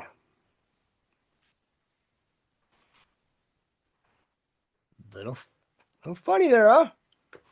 The handover from Waterland. 2024 Olympics opening ceremony in Paris was held outside the main stadium for the first time in any Olympic Games and held on the river Seine. The word Seine is a vertical fishing net, a reminder of Jesus' disciples. Jesus told the men that if they followed him, they would fish for something even better than fish. They would be the fishers of men. The competitors were delivered. The competitors delivered to the opening ceremony by boat, disembarking at the entrance of the Trocadero Gardens. Now remember, guess who was big into creating all this, right? Yeah. Bulldog Macron. The bridge. Brigitte or the bridge, whichever, the Free Martin. Because that's what a Free Martin is. A Free Martin is a man that's been portraying himself as a woman his whole life. You have Freemasons and Free Martins. Also, Martin is a bird. Funny in that aspect as well. So the handover from the Last Supper to the Bacchanal, this is why everybody's losing their shit, because of the handover. The Olympic presentation called La Scène de la Seine, the Last Supper on a stage of the Seine, then became the Bacchanalia. The French entertainer Philippe Catherine appeared from under a cloak, which translates as bell, possibly introduced by those at the Last Supper. He represented the semi-naked Greek god Dionysus. The agenda is being guided. They portrayed both first the Last Supper, and after that they went into the Bacchanal and portrayed both the Last Supper first and this promiscuous party, the Bacchanal. Yeah, we remember that tubby bitch, don't we?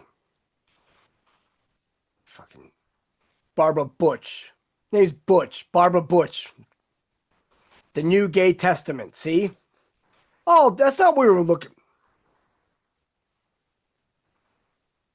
But remember, God also has a sense of humor. Because didn't all the power go out in all of Paris except one place? And that was the, what the fucking name of it? It's the church at the end of John Wick 4, where they had the duel. I think it was 3 or 4. I think it was 4. When we had to be there by 6 o'clock in the morning, by daybreak, for the duel, right? I forgot the name of it, damn it.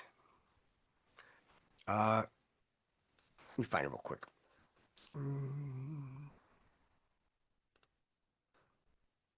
Let's see.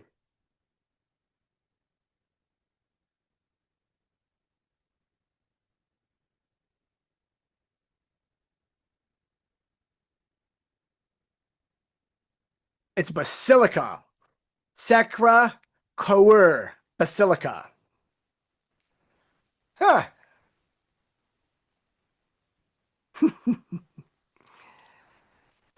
Isn't it funny that there's also a Saint Germain des Prés, one of the oldest churches in Paris, located in a Saint Germain des Prés neighborhood, known for its beautiful Romanesque architecture? It's not Romanesque, guys. It's actually, Christ-esque, because Romans didn't build shit either. Nobody built any shit. Surprise. So we'll go back to this. With the Last Supper in the background, from beneath the cloche, the semi-naked Greek god Dionysus appears. Last Supper, bell, bacchanal, ball. Yeah. Philippe Catherine reveals his blue navel. The navel is highly symbolic. In various cultures and spiritual traditions, the navel is often considered a symbol of connection, life, and origin. No shit. It represents the physical connection between a mother and her child as the remnants of the umbilical cord. It's fucking the Olympics, right? The color blue is of supreme importance and is highly revered in Christianity. Really? I don't think so. They hand over the flame. Carried over rooftops early in the ceremony by someone who is faceless. Then a man rises from underground. The right is flame handed over to the man. So this man came from the underground. Yeah. The Antichrist and the Green Prince. And also you have the little green men over there in oh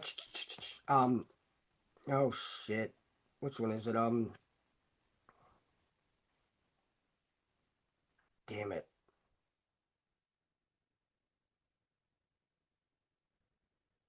It's on the tip of my tongue too, guys. The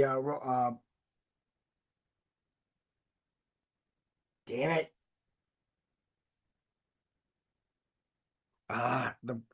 Starts with R. Not Rosetta. It's we went over this too. It'll come back. Might be in here, who knows? Study of old pagan nature, religions, myth, deities, gods, and goddesses from ancient Babylon, Egypt, Greece, and Rome seem complex and confusing because there are so many of them. As a result of this, more often than not, they're simply disregarded by the general masses as irrelevant or harmless old myths coming from a bygone era having no relevance to the modern world today. That we definitely overshot that one. Of course, this is absolutely not the case at all, and today they are still alive and well as they ever were, even more so, and now subtly form the very basis of the Green New World Order, Masonic One World Environmental, Religion, and Government. Hello, communism. And that is it for that one. So, did find that one, so it's cute. Let me see. Hold on 1 second. Let's see. Get this one still. Oh, shit, I gotta find this one too. 1 second, guys.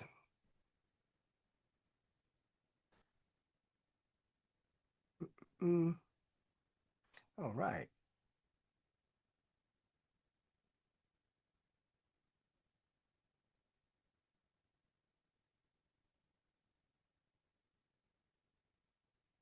No.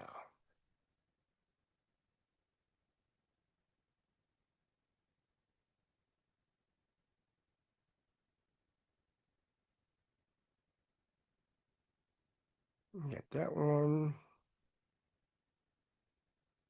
Oh, and also, I want to make sure that this one goes out to everybody. If you do not have this saved,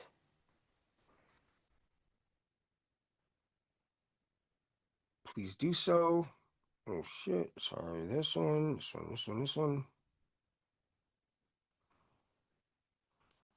And this one, please put up in the Rumble chat.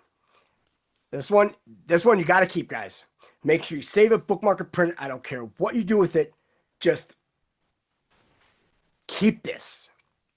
When anybody tells you that, oh, the Jews don't control everything, all you have to do is say, well, if you would like some documentation to read, says who controls the economy, Jews.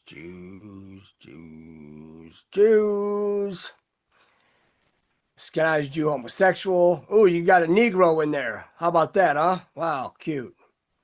Jews. Ashkenazi Jew.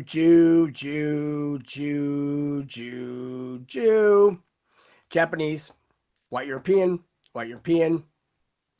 Jew, Ashkenazi Jew, homosexual, Barney Frank, yes, child molester also. But yeah, see, of the 60 senior officials at U.S. government, economic, financial, monetary institutions, 39% are Jewish or have Jewish spouses. This numerical representation is 65%. If Jews are approximately 2% of the U.S. population, that means that Jews are overrepresented among the senior officials of the U.S. government, economic, financial, monetary institution by a factor of 32.5 times, which is 3,250%. That's a little, right? But when you go all the way down, Wall Street, American International Group, Treasury Department, Federal Reserve, media, Hollywood, television, music, radio, White House, Senate, Congress, Supreme Court. Guys, it's all here.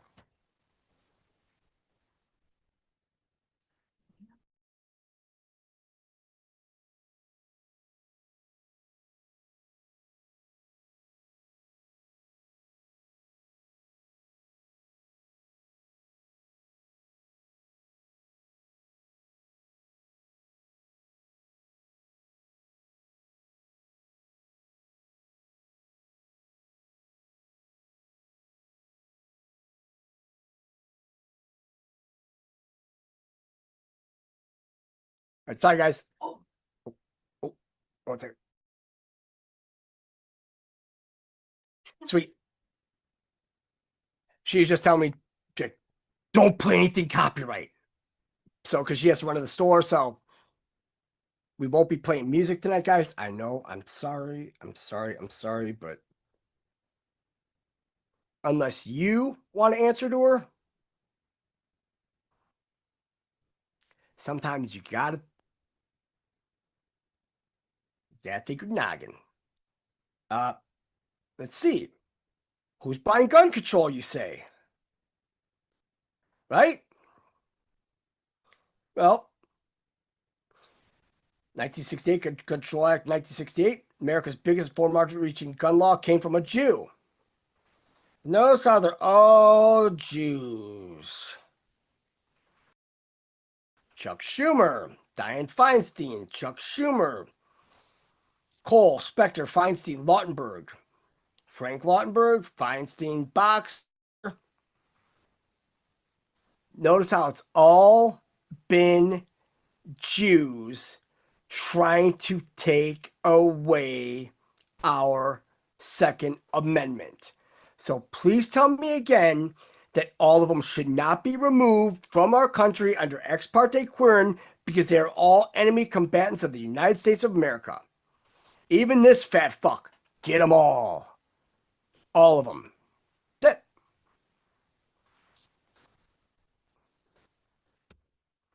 I mean, shit. It's literally there, but you definitely want to save it. I mean, we have it saved on our site, so people need it again. It is in there. Let's see. If anybody can put that link. Oh, yeah, it's in there. Magic Bird, thank you very, very much. So it is in there. Sweet. And, oh my God, I gotta find this one. The shit that we found. Not found. It's like we had it before.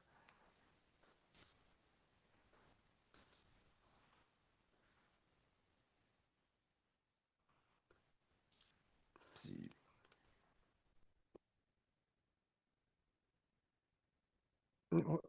Why variety? I don't want variety. What the fuck is that? No. Oh, son of a bitch. Yeah, fuck.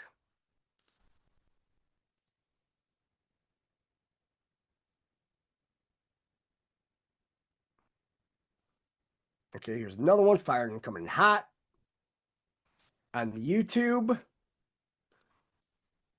This one is, I think we went over this well, we go over the whole thing because it's massive. The NWO plans exposed by insider Dr. Richard Day in 1969 as transcribed by Dr. Lawrence Dunnigan. And let's see, we can see how many pages this is. 38 pages. So short read, but I mean, they have contents. I mean, it's population control, permission to have babies, redirected the purpose of sex, tax-funded abortion and population control. I mean, families to diminish in importance. It's like, guys, it's literally been here forever. So, either we had to get used to it, or they could go get FUCKD. Fucked.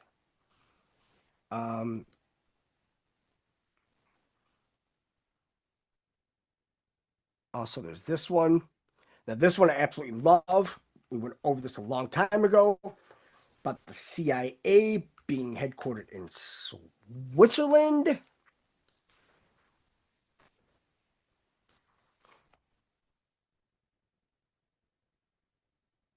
So it has all this right here. I mean,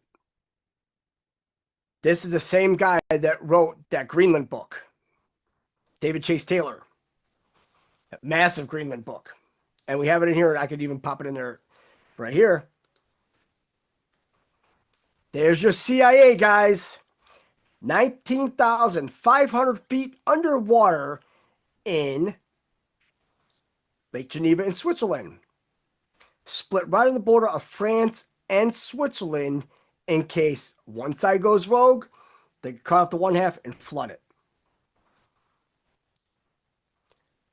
But it being that deep, there is only one way to reach the bottom in order to destroy it. Think mirror, right? Subgroup, guys. The mirror, MIR, Russian. It's the only one that could dive 19,500 feet underwater and can actually go underwater and get this out of here. So, yeah. We'll see, you know. I mean, that's why the opening of the tunnel was so good, so big, and the Gothard Tunnel and the LEP Tunnel. You have two entrances to CERN, two secret entrances to CERN from CIA headquarters. So when they say CIA headquarters is headquartered in America, you could flat out say, you know what, you're stupid, because that's why they're actively spying on us on American soil, because they're not allowed to spy domestically. But since they were never a domestic one to begin with, ta-da. Let's see. And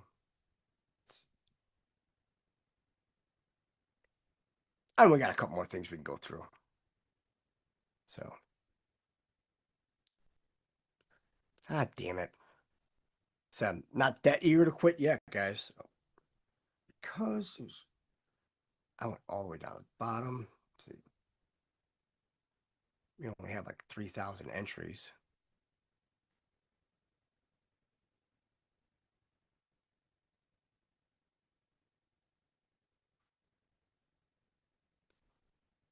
Yeah. Here's another one.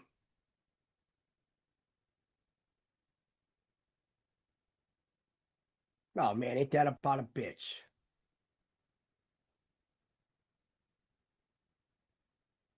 How the fuck am I gonna do that now? Okay.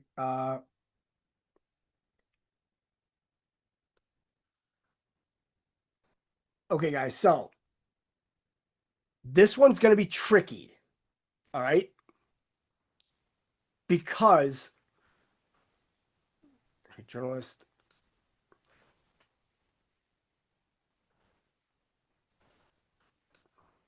Oh shit. Let me see this.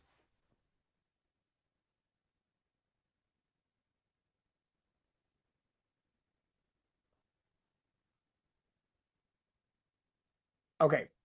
So on YouTube, I had to put 2 entries in, right?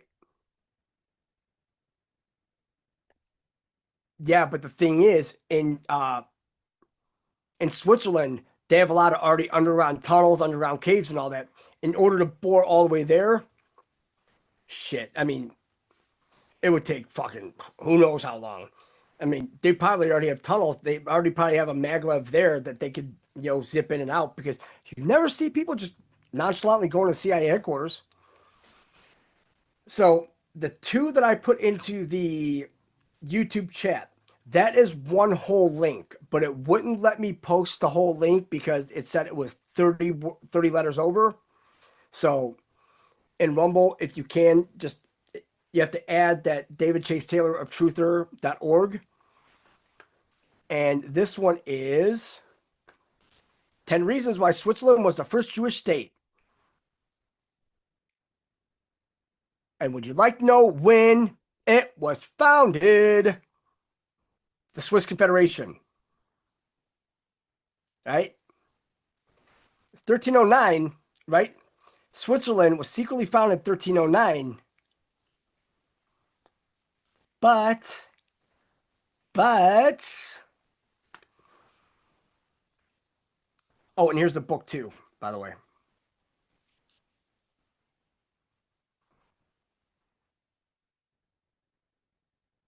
Yeah, you get fucked. I'll pull up another one. So now I mentioned old Swiss Confederacy, right? The Swiss Confederation. Let me just do this. And we're going to do this.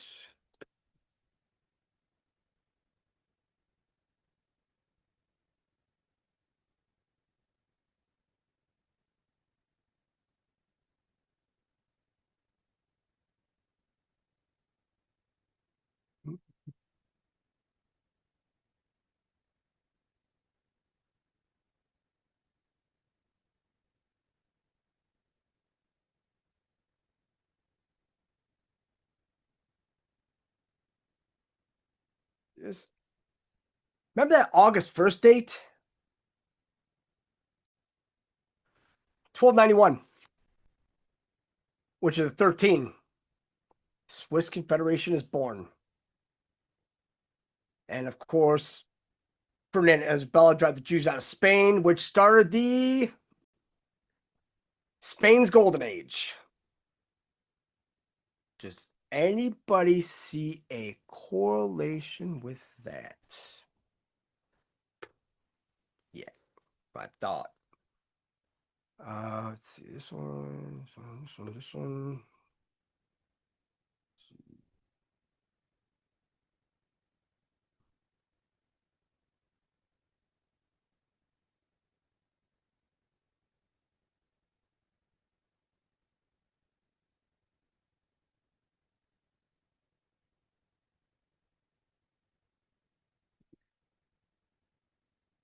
One second, guys.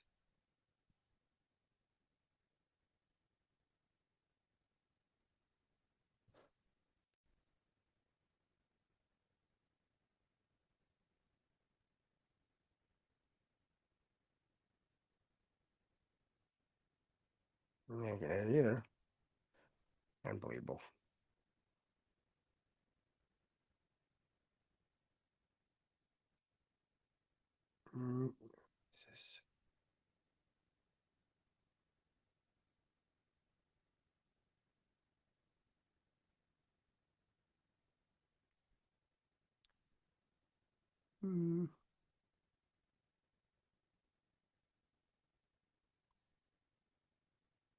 One second, guys.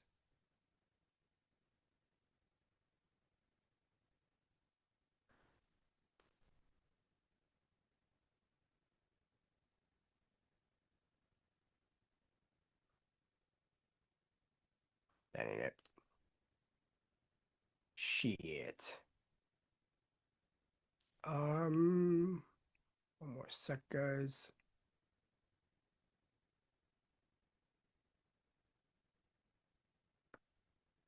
Just had it.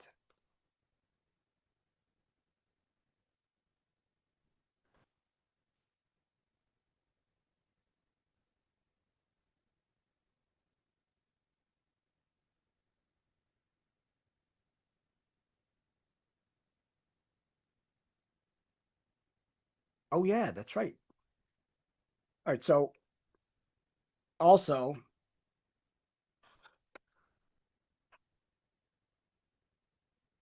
right. Now this is going to be somewhat of a rapid fire for me to put all these in here, okay? Oh. Oh. So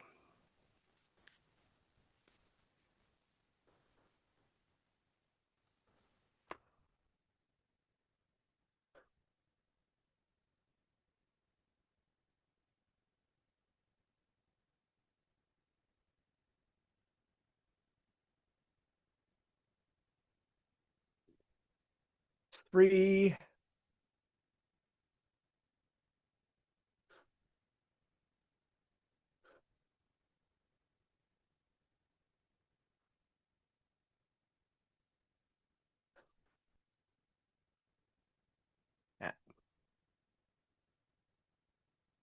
Sorry, guys, just popping some links in here.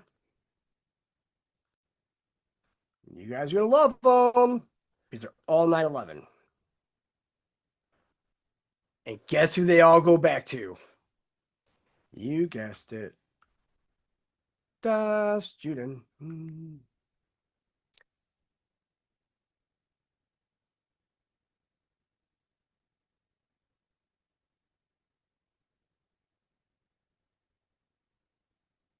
Guys, I tell you what.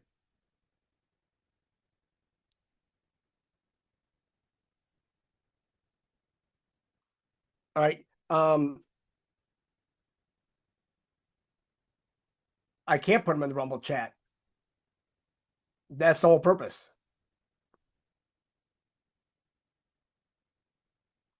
I'm already 10 deep, so I'm going to finish them out.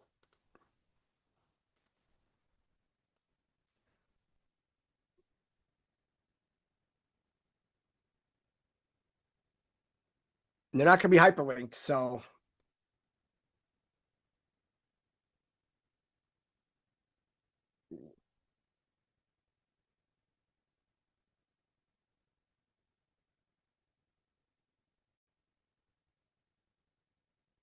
All right, all right, all right.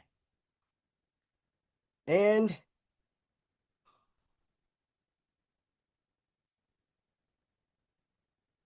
this is the last one we have right there. So what we'll do is we will go to the first one and we'll go all the way down the line to show you what we put in the chat. I think I put let me see. Was it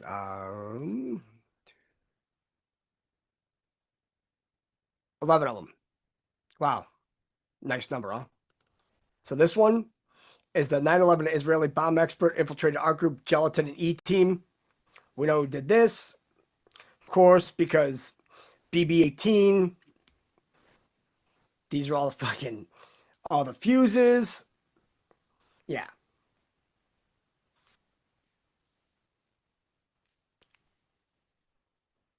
They even made drawings for it, guys. Remember, they're art students.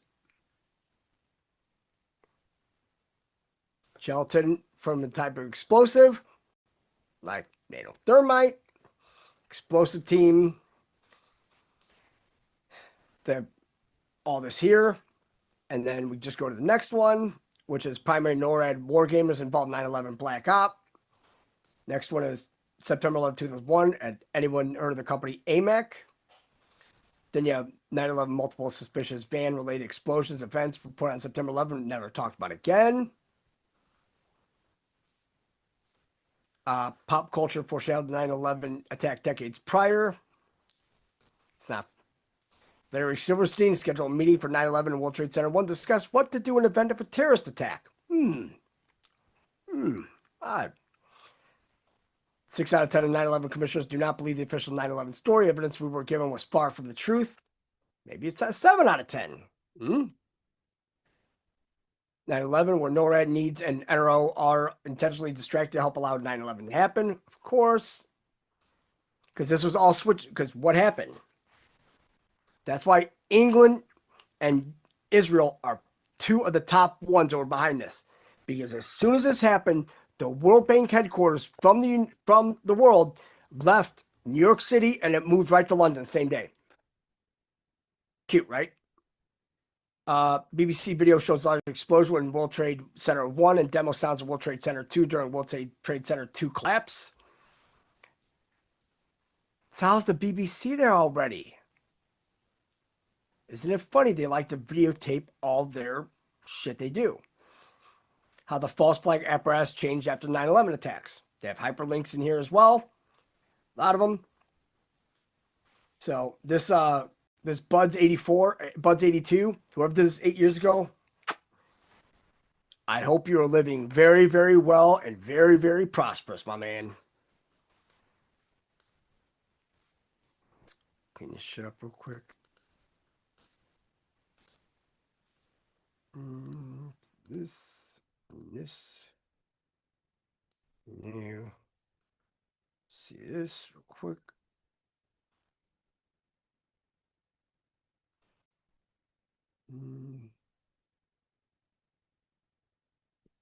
Is that?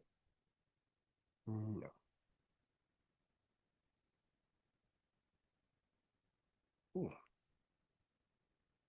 Ooh. All right. And also, here are two massive Millennial Report articles. And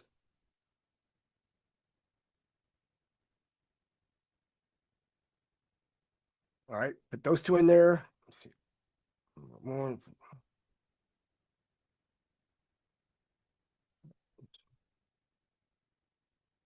So this one is the Holy Grail of who they are that rule over us all, part 1, right? Barack Obama is a Freemasonic member of the Royal Order of Jesters, which was founded in Hawaii, where Barack Obama is from. He's not from Hawaii. He's not. We know that.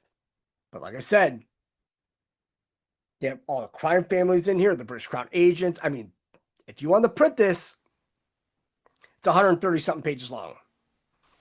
But it does have a lot of information in it. The bees, the hive, huh? The Mormons, the Jews, blue and yellow, right? Ah, who would have made that up, right? Nazi Bank for International Settlements. Now, this is the first one. Now, the second part, part 2, they talk about the Orsini family of Rome, the Orsini Rosenberg family of Austria. Yeah, the Rosenbergs. So please, Jesuit crimes against humanity. I mean, royalty and their Zionist court factors, evangelical council, the Illuminati. I mean, this, guys, this is International Secret Intelligence Service.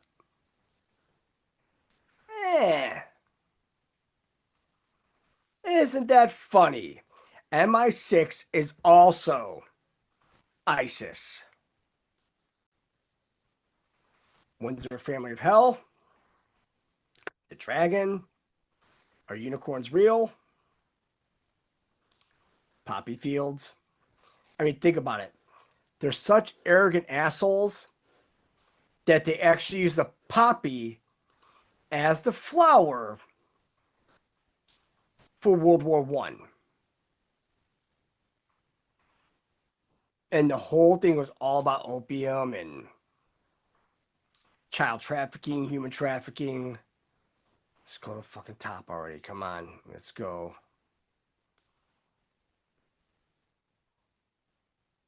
Just, yeah. Come on. All right. Let's see.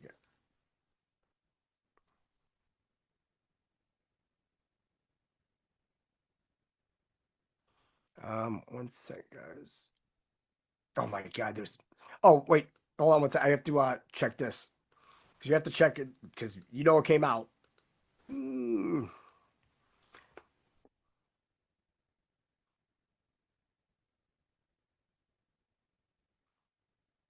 see.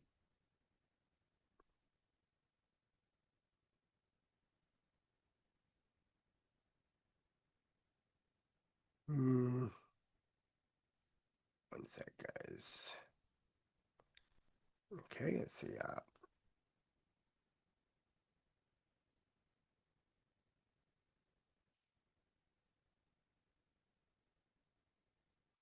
Oh, let's see. Nope, not that one. Damn it.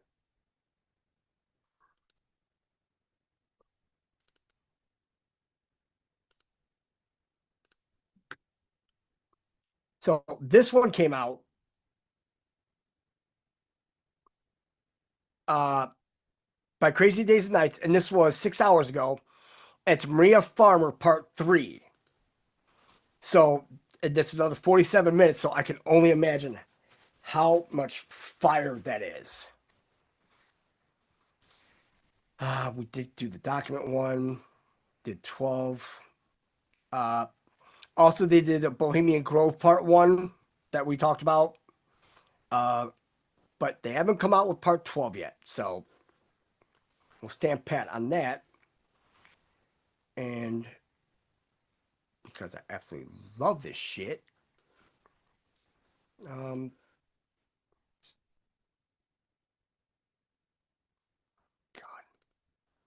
This is... All right. So I understand that I didn't notice in the chat that they were talking about organ harvesting, right?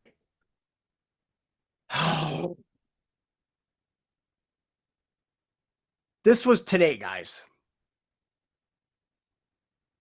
Today. In our Congress, right? Wait till you hear this. And you are going to be thoroughly disgusted with what they're doing to people in the whole organ donation. Lady yields. The chair recognizes the gentlewoman from... And I did put this in the chat, in the YouTube chat, so if you could transfer it up there. I know it's hard to pick that up because it's not a hyperlink. So From Florida, Ms. Kemick for her 5 minutes of questioning. Thank you, Mr. Chairman. Thank you to our second panel of witnesses for appearing here today. Now, as everyone knows, this committee has been investigating corruption from organ contractors for more than a year. In fact, I was in the last hearing that we had on this, and it was quite a contentious hearing. One issue that's pretty close to my heart is ensuring equal access for life-saving transplants for patients with disabilities. Just last month, the House passed a bipartisan bill that I was proud to lead alongside my friend and colleague, Debbie Dingell, to end organ transplant discrimination against individuals with disabilities. So it is with total horror that I read a recent investigative report highlighting one of the most horrific cases of patient abuses. The New York Times detailed what happened to Misty Hawkins last year. She was a vibrant woman in Alabama who loved movies and dancing, but she also had a lifelong cognitive disability. After a tragic incident, Misty's mother agreed to organ donation. And I'm quoting from the report here about what happened next. Quote, "A surgeon made an incision in her chest and sawed through her breastbone. Doctors discovered that her heart was still beating. She appeared to be breathing. They were slicing into Miss Hawkins while she was still alive." Now, this is not the first time that something like this has happened. In 2021, a doctor filed a case report about a woman with Down syndrome who was in an operating room being treated as an organ donor. During the harvesting of her organs, staff realized that her aortic and renal arteries were pumping and pulsing. In other words, she was not dead. The patient was given powerful drugs, fentanyl and lorazepam, and then, according to the doctor filing the case report, 18 minutes after she was first pronounced dead, she was pronounced dead a second time. This is something that you would see in the movies, but unfortunately, we're seeing real world examples of this today.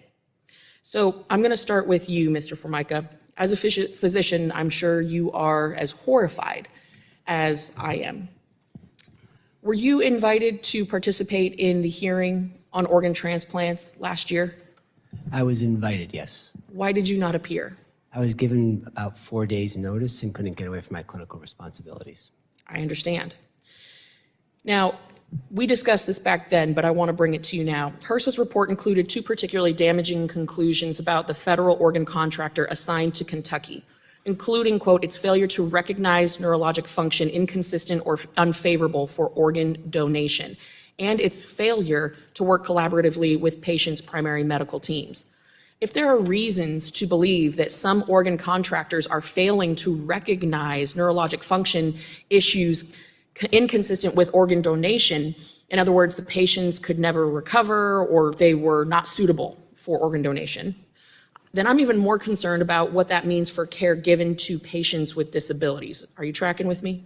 Yeah, absolutely. Okay, I share your concern about the patient's disabilities. And you're under oath, So I want you to very clearly detail if you have heard of other reports similar to this with the very basic failures that have been outlined in what I have said. The reports I've heard, I read that New York Times article. I shared your, I don't even know the verbs to put in there, so I won't do that. I've heard from HRSA secondhand that there's other cases. I have never been given the primary data for those. Really? Yeah, no, really. We have not been given access to the primary cases. We were told that they were happening. I haven't seen them. I haven't seen the only thing I know about the index case, which we're discussing here, is the HRSA report. The OPTN was not given the data for that one. We were told not to review that case. And just so we have this on the record, you recently, you have since left, but you were the president. I was the president up until June 30th, yes. Okay. Now, you're aware of the bipartisan report from our friends in the Senate that found that the Miami OPO, for example, recovered organs from a donor before the donor's heart stopped against the family's wishes. I've heard that case, yes. I haven't. But you just said that you really hadn't. I haven't seen primary data on that, Congresswoman. So I've heard these cases. I can tell you that the Miami OPO has been under review with the OPTN, and my last act as a president was to send a letter to the secretary asking for assistance in managing that case. But I mean, the report is public, so I mean, Congressman, I've heard these. I know what you're saying. I've heard these cases, but I don't have any primary data. I've been a spectator to those. I'm sure that brings the families of these individuals great comfort that you haven't seen primary data, despite the fact that many of these reports are public record. I mean, this is outrageous that this is happening in the United States. This is the stuff that you hear in third world countries. I mean, it's clear that a 40-year experiment of letting organ contractors police themselves has left our most vulnerable neighbors to endure unimaginable abuse and torture. So I think it's clear that a lot more work has to be done here. While I appreciate your time here, I think many of the answers have left us with a lot more questions than answers. So with that, my time has expired, Mr. Chairman. Fucking disgusting, isn't it? Flat out disgusting.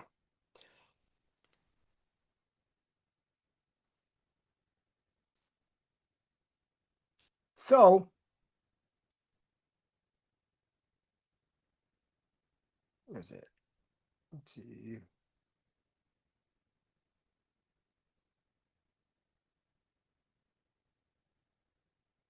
All right. So, I'm going to drop 2 big posts in here. Son of a bitch, it's going to do that shit again.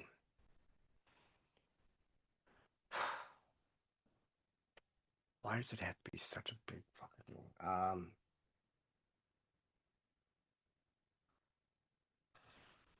See. Okay, now in YouTube, I'm going to hit enter, okay? Then it's just like the last one. We have to do everything twice. So it's going to be in addition to this link because it says it's 20 characters over now.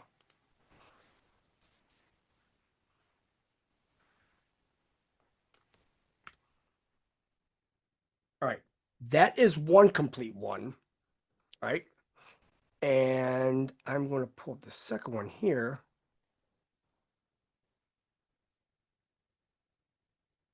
Probably do the same thing. Nope, it worked. All right. So in YouTube, in the first 2, that's one whole one. The second one's the other one. So, because when people sit here and say, well, when did all this go active? It was May 2017. It was mega anon.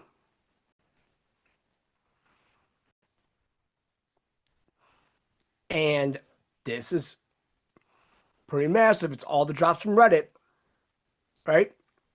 All these, right? Well, those are some of them. But in the second one, you could literally click on the date and you go to all of Mega Anon's drops.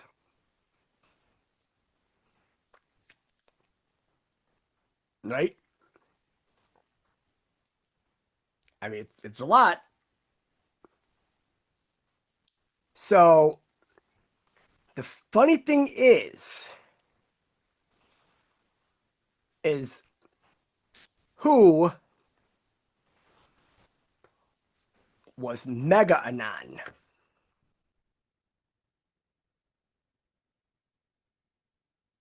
Sarah Huckabee Sanders. Woo. You wouldn't guess it if you heard how she was talking there. Because you know it was a chick, she talked about her tits and shit. So somebody's tit sweating or something like that, or something like that. But yeah, it was definitely a woman. We're just ripping on everybody today, aren't we? Why not? Now, fuck is this one? Oh, come on, man. This is the one we want right here. Let's see, history. I should put today, so it would be.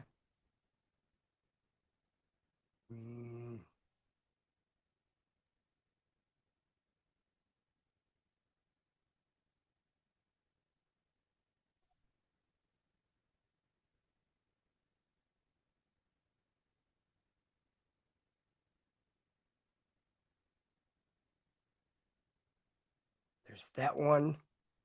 And then, hold on 1 second, because we got to start another one, because there's another one here. So, sorry, guys.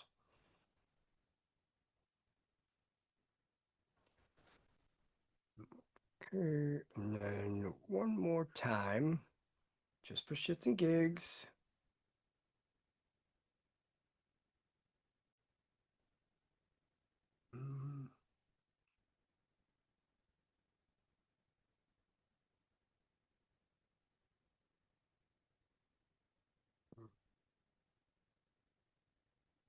Nope. All right, so this first one, and I know it's from Politico. I don't need to hear shit right now. I know it's Politico, but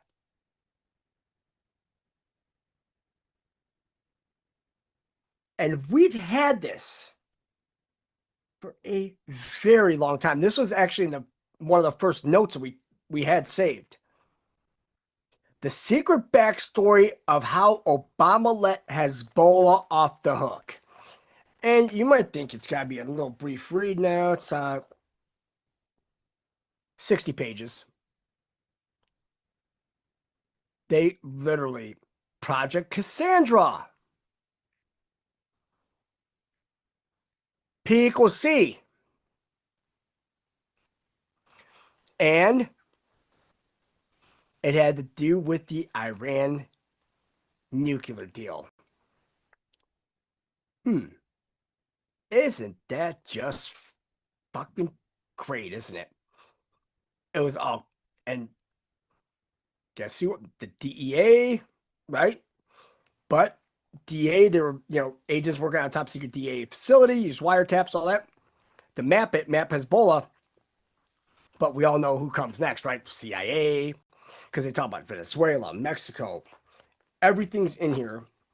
And they even have on the sides, like who's who, John Brennan, Obama, Ukraine-based arms merchant suspected to be the Hezbollah operative. Ukraine-based. So you know who he's tied into. That Milosevic, or not Milosevic, but Milosevic, that Semyon Milosevic, that one asshole fucking beat off from Ukraine. But then this had me disturbed, and you can't print it.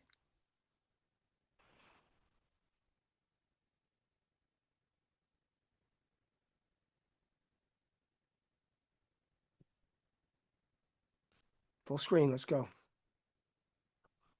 So you know how those in the over in the UK they have like the British houses and all that. So explain this one to me, right? Teens and toddlers trading as power too limited. Right? They have the address and everything, company. But 9/26/12, the name was Children, Our Ultimate Investment.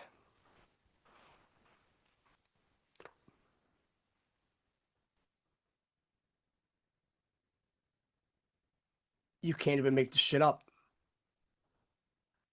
They even tell you what directors appointed, all the way down. Company change, Children, Our Ultimate Investment. Name changed by resolution.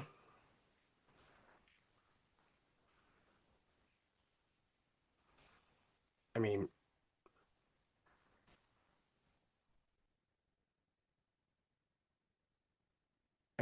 people could say, well, it's probably just a quit. No. Certificate of incorporation was 5/24/2000.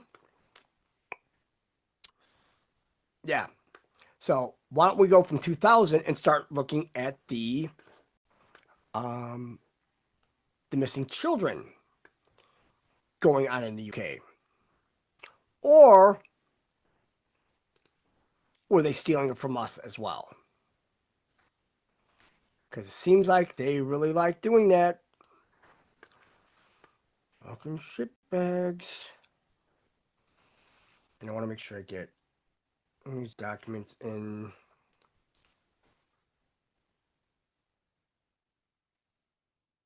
Oh, I don't think we played this one.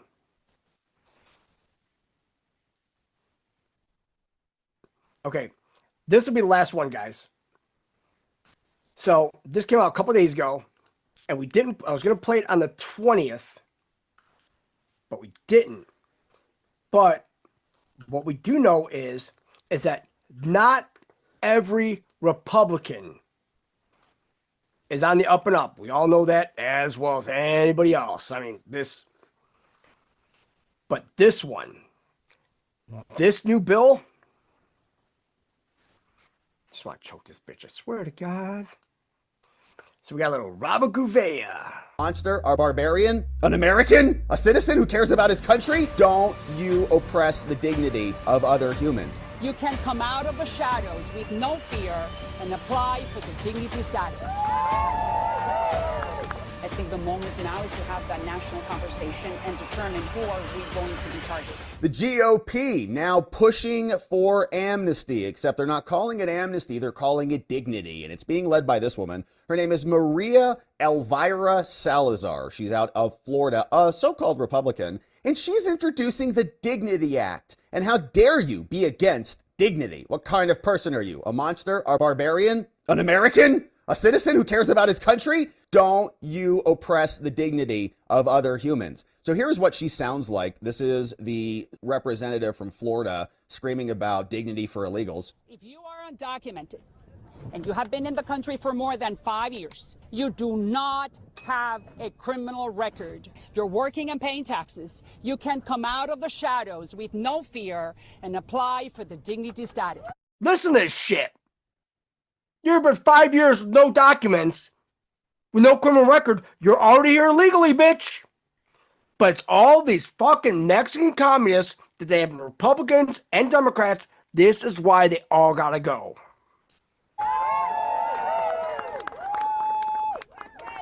Dignity status. That means they will pay a fine of $7,000 over 7 years, buy their own health insurance with no access to any federal programs, and contribute 1% of their salary to the United States Treasury. That is $50 billion plus. Don't Just care. do the math. Don't want it. In return, they will never be deported. They will be able to go home for Christmas or to go bury their mother and come back to the United States to continue working and paying taxes. Eat shit whore.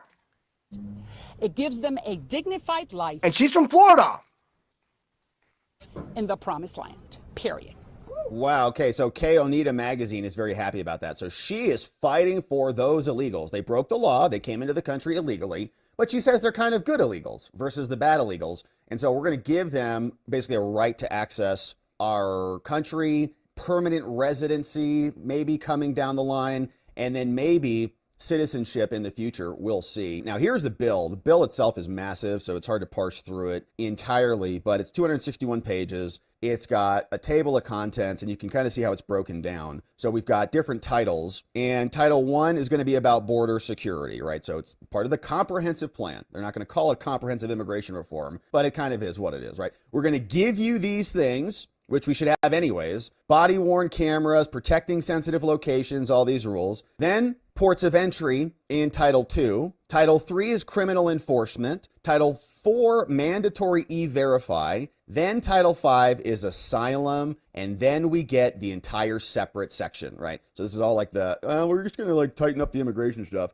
And then we're going to grant ultimately amnesty to the people who broke the law. It says dignity and the American dream. Now, the Dignity Program talks about establishment, eligibility, registration, and more. American families united and fairness for legal immigrants and all the things. Okay, so it's a big, fat bill. Usually these bills are disgusting. She's out here talking about how this is really good for Hispanic people, and most of them Hispanics. Are very excited about helping Hispanics. Not so much, I guess, about American citizens, but she says there's another mass of people we have to care about. Hispanics, who have been here for more than 5 years, contributing to the economy. You mean like guys like Kilmar Abrego Garcia, who they said was a union worker when he was a human trafficker, who do not have a criminal record? You mean like Kilmar Abrego, who was beating his wife and trafficking illegals through our country? And those who deserve some type of dignity and deserve to stay. According to whom? To you, Maria? Or to Senator Van Hollen? Like, according to this statement from her right now,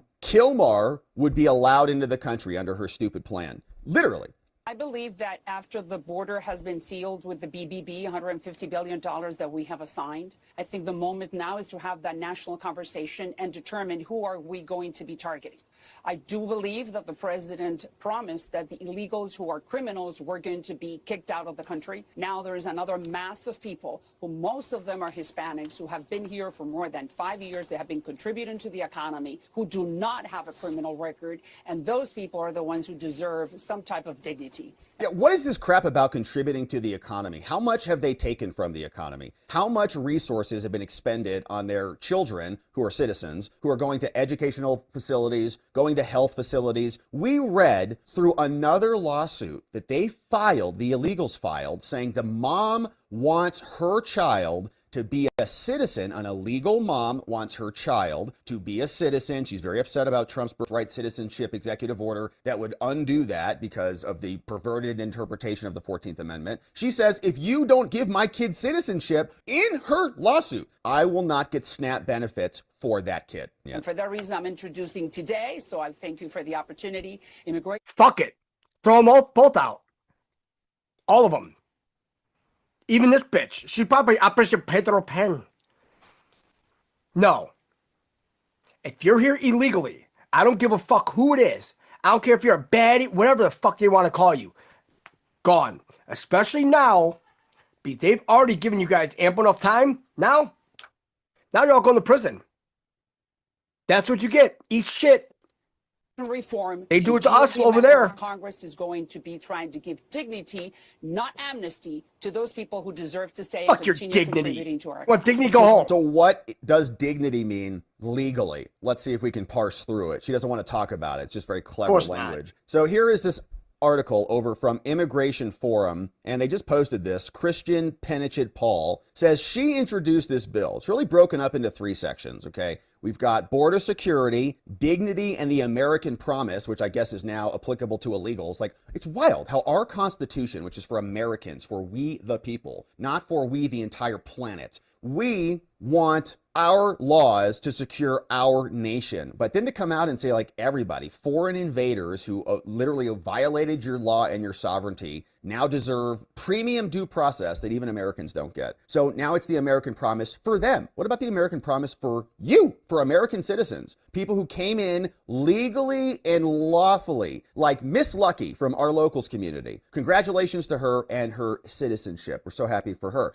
And many others who go the right way. They don't get special benefits and special privileges. So why should these people? The analysis and details the main provisions within the bill, and it's not comprehensive because it's huge. But here's what we got. Border security, they say, Secretary will have an updated authority to waive all legal requirements to build things and would facilitate the process of using existing funds to build barriers. Now, the bill would also reform asylum, saying adjudicate most asylum claims made within 60 days, establish 3 humanitarian campuses, whatever this is. So there's going to be 3 humanitarian campuses. Migrants would be held in these facilities. Asylum officers would conduct asylum interviews and make final determinations on these campuses. Migrants would have access to medical staff, licensed social workers, mental health professionals, child advocates, and private organizations that provide humanitarian assistance and legal counsel. Oh, and who's paying for that? Oh, it's us. No, we've got ports of entry. If you fucking Mexicans and you Colombians and all you other dirtballs that want to come in here and pull your shit, even the ones that are the dreamers now, get rid of them. I don't care. Fuck it. You spent your whole time here calling yourself a dreamer, but yet you couldn't dream your ass down and get your paperwork squared away. Huh. And they say they're hard workers, huh? Sounds like they're fucking lazy to me. For illegals. Legal counsel provided for illegal aliens at a humanitarian campus from Maria Salazar, Elvira, says they're going to be required to hire another 300 asylum officers. There's going to be initial screening, secondary screening, so they'll have multiple opportunities to try to be here. The case will then be referred to an immigration judge if there's a disagreement between the 2 asylum officers. They'll all just let everybody in. And then it can finally go to an immigration judge. In-country processing in Latin America and sponsorship of unaccompanied minors. The bill requires criminal history background checks for potential sponsors of unaccompanied kids. And there's a 2-strike policy. Anyone who crossed between the ports of entry would be logged and directed to apply at a port. If they tried to cross again, they would be subjected to expedited removal. How about you just do it the first time? Now, mandatory E-Verify. Yeah, we'll see. Criminal provisions, DNA testing would happen. But here is dignity now. Dignity and the American promise for illegal aliens.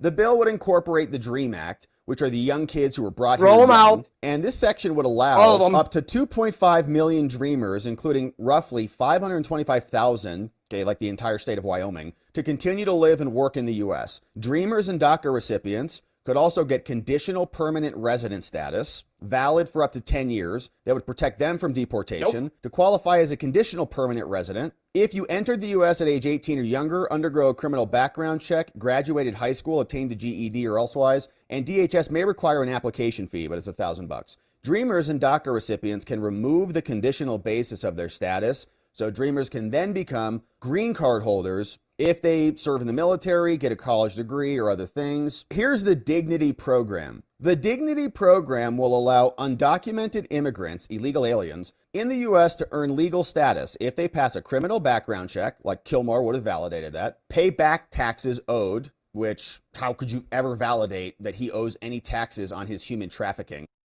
Pass a criminal background check. Well, if they're here illegally, then they can't pass a criminal background check. That's easy.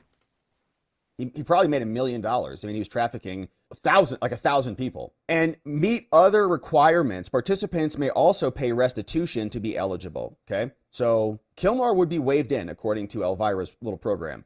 The bill establishes a 7-year deferred action program that would grant employment and travel authorization to undocumented residents who have been continuously in the U.S. since this time. And my question, of course, is if they are now conditionally lawful permanent residents, now their kids are automatic citizens, right? Because the Trump executive order would only apply to illegals and only to people who were here temporarily, like on visa status or temporary status, but it would make it permanent. So then all those people, all their babies would all be U.S. citizens immediately, and this would undermine Trump's executive order on birthright citizenship. $7,000 in fines, which is, I think, a lot for a lot of people. You know, it's over, I think, 7 years, so $1,000 a year. The program requires participants to pay taxes, and so, okay, you say $7,000. $1,000 a year, how much services is the standard family unit or the standard person taking versus contributing back in through that monetary fine? Are their kids taking more than $7,000 a year in SNAP benefits? Probably. That one lady that we covered here, I think she was on her 4th kid. During the duration of the program, they would need to be gainfully employed, continued legal presence. Those who continually successfully complete the program,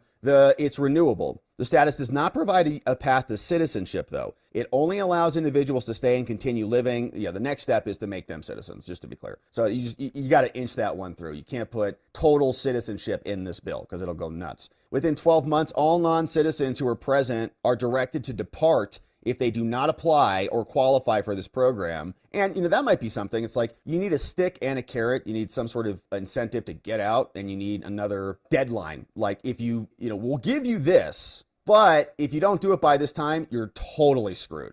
Now, the question, of course, is this the dignity program that you give them, which is it's a clever name because it's called dignity. And wow, it's dignity. It's dignity. Wow, it's great.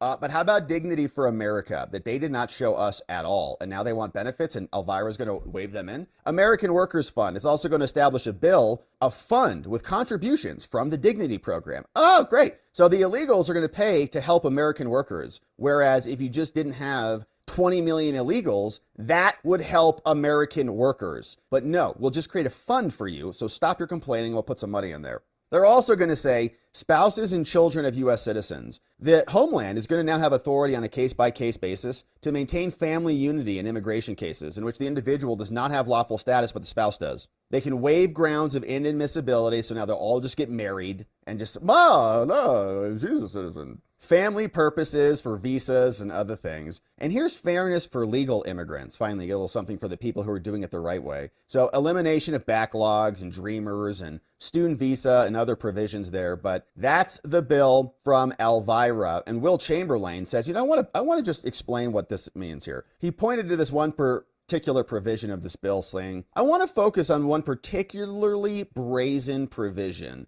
in Maria Salazar Elvira's amnesty bill. She made a huge point of saying gang members won't be admissible. We just read her criteria. That's not what you said. You said criminal convictions. And indeed, there is a provision that says if you voluntarily participated in offenses committed by a street gang, you're going to be ineligible, right? So if you admit, like, I'm a gangbanger, we're not going to let you in. Oh, okay. But in the very next provision, he says, the legislation bars Homeland from using state and federal databases to prove that someone's a gang member. So it's like the honor system. Apparently, they have to actually get convicted of criminal gang offenses, right, as she said, which would already make them inadmissible because felonies and violent misdemeanors do so on their own account. So they just think that you're stupid, and she does. She thinks we're very stupid, and she's going to come out and try to drive this home. She's fighting for her people, the Hispanics, I guess, most of them Hispanic, and she wants, all of this to be righted, and that's primary. Secondary are the American citizens in Florida. It's much broader than that. So it is a version of amnesty. This one doesn't go to citizenship immediately, but then you get lawful permanent residents who are here, and then you get citizens who are babies of those people, and then you slowly have the slow creep into citizenship, and the whole country changes, which is exactly what she wants. And we'll keep our eye on this. And a bunch of shameless Republicans are also on board, according to her, saying that guys like Mike Lawler and others are down on it. He says, both employers and families are struggling. We would fix our broken immigration system, and that's why we need dignity. So, as usual, Congress people, and especially the GOP, don't care about dignity for America. They care about dignity for illegals, and they backstab the country in the process. Word. So now, even shows that even Republicans hate us. So it's almost as if we have to clean complete house out of all of them. Every single one of them. And then put them all on trial. Then we know who's good, who's bad. That's the only way we're going to find out. So, let's see. 4, 3, that. Yeah, I think that's it. I think we did it. Under 5 hours. Awesome. Awesome. And there's some other stuff I was trying to find, but for some reason, it's not on here anymore. Like the 11,000 patents that we had off Google for all the different space patents and everything, mysteriously gone. Good thing we got something printed up. That's the only thing that helps. So, yeah. Also, we have a special birthday on Thursday. Dina's birthday is on Thursday, and Louie's birthday is on Friday. So, thank you guys so much for all your well wishes and prayers and everything for our trip Thursday. It's going to be a blast. It's going to be hot. I checked the weather, and heat index of 110. And they said at night it dips down to 100. Just for the time we're there. I was like, perfect. Perfect, perfect, perfect. Yeah. Because now, get everybody, just all pissed off and start spouting off and send a bunch of stuff. What's that? Oh, yeah. Oh, there is. Oh, yeah. Thank you. So, this is. I don't know how to even. So,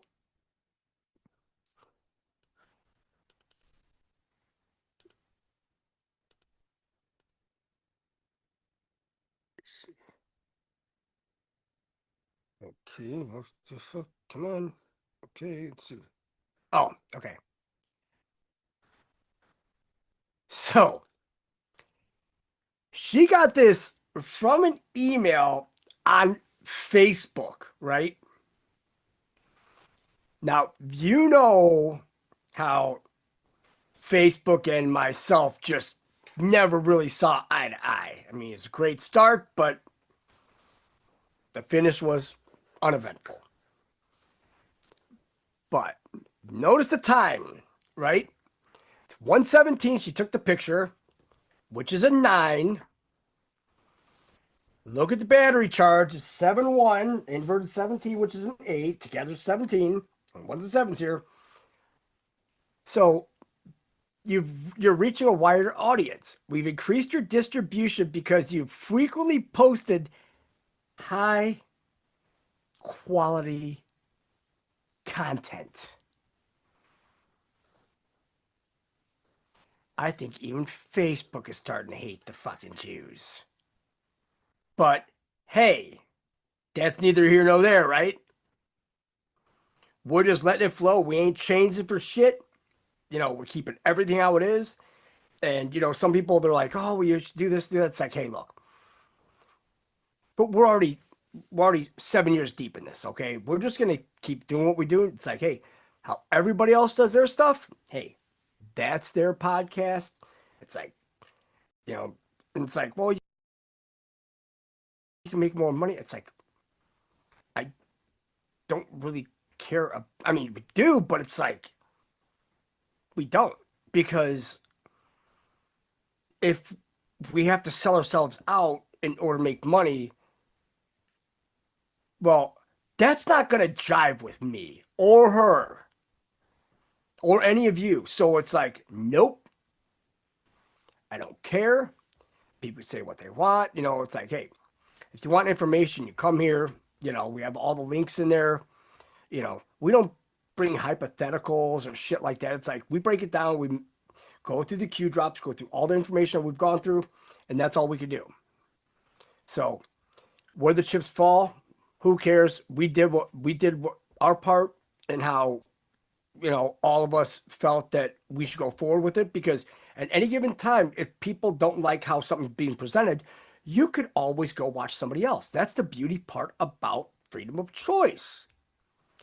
And there are a lot of channels out there, and there are a lot of great channels out there, but there's also some shit channels out there that shouldn't be out there. But thank God we don't really watch them, because we just, that's just that. But if people are taking the information and they're using it, that's great. That's what we need. It's like, people are like, well, don't you care about shows? Look, at this point, I really don't care. As long as somebody's learning, that's all that matters. As long as we're moving forward and not either stagnant or backing up, nope. No, we're always going to keep on going forward. Doesn't matter, even though we're going backwards in documents, because everything's always backwards. I mean, future proofs past is like, well, shit. We're literally like, and how people say that, oh, shouldn't base everything on dates or anything like that, but it's like, but we noticed a pattern. So if we notice a pattern, do we say, well, they said don't concentrate on dates, so no, don't concentrate on dates, or do you say, you know what? Fuck it, man. We'll kick this hornet's nest. Now what happens? I mean, who's playing with Epstein, or who's playing with Bill Clinton on? Right? It wasn't Epstein's. It's Ron Burkle's. So, but that's the thing. It's like, we go and do what we could do, but if it's worked this well for us, and I don't know if it's worked well for other people that have just joined in, because this has been a long time coming. And when I say long time, I mean a very long time. Tens of thousands of hours we poured in, easy. That's for sure. I don't know how much time we've done in shows, but with One Republic Network with Kelly, it was fucking awesome. And then with WeNotMe and everything, it's like, but were we doing it to get famous? No, we're just putting what we thought was the truth out there, trying to figure this out with everybody else. So it's all we could do. And we're just going to keep on doing it, until they say stop.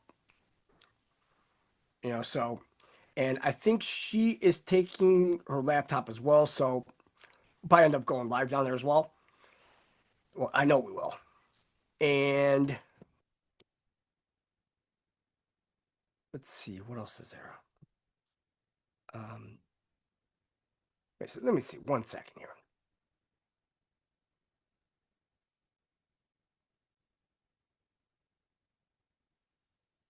New York Jason always gets my blood boiling. I want to burn watching. The funny thing is, my blood pressure doesn't even move. I don't know what it is. Just I get worked up, but it's like it doesn't really affect me that much, because it's like this gets a lot more darker. This is, man, it's gonna get bad, guys. Some of the stuff,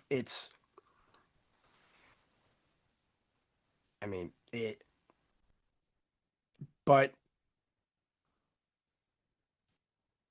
the one good thing is, let's see.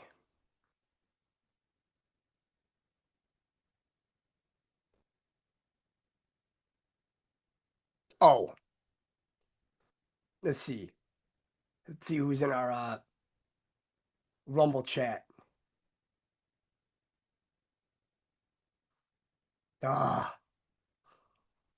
right. So just to calm everybody down, the last one, we're going to play a song, and I know 99% of the people here have not heard it, and it's an old song. But man, might even listen to a couple of them. We'll see.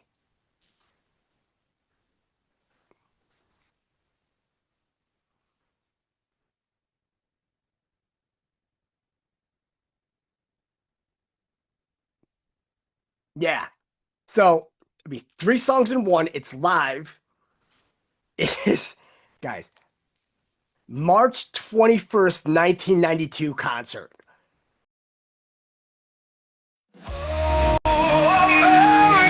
What happened to us? A land of the free. I don't think it ever was.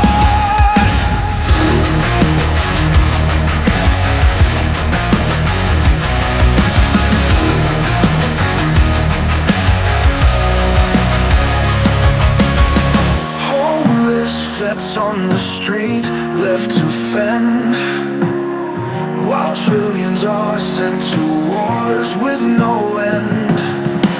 Homeless vets on the street left to fend, while trillions are sent to wars with no end. Politicians argue while we pay the price, caught in the crossfire of power and fight. They push their narrative of division and goal. The left, the right, both playing their role. You know why chaos is the new life. We search for answers but find nothing but lies.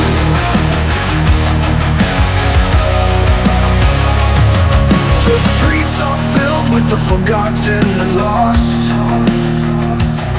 while the elite debate, heedless of the cost. Ideologies clash as the people divide, caught in the middle, no place to hide. They push the narrative of division and goal. The left, the right, both playing their role. You know where confusion reigns. We long for a path, but only find chains. When will the madness end? When will we find our way? The answers we seek so hard to discern as the world around us continues to burn.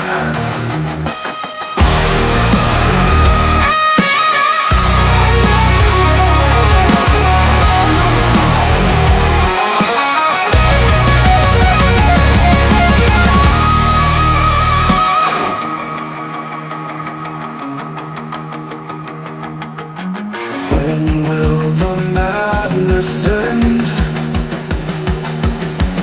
When will we find our way? The answers we seek, so hard to discern, as the world around us continues to burn.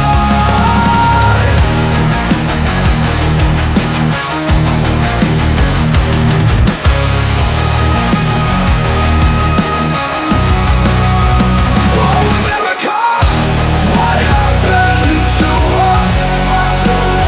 The land of the free, I don't think it ever was. I don't think it ever was. I don't think it ever was.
find someone under the sun. I am breathing, I am free. Morning glories on the vine, oh, they're singing to me. Oh, I'm planted in my garden, don't think I will ever leave.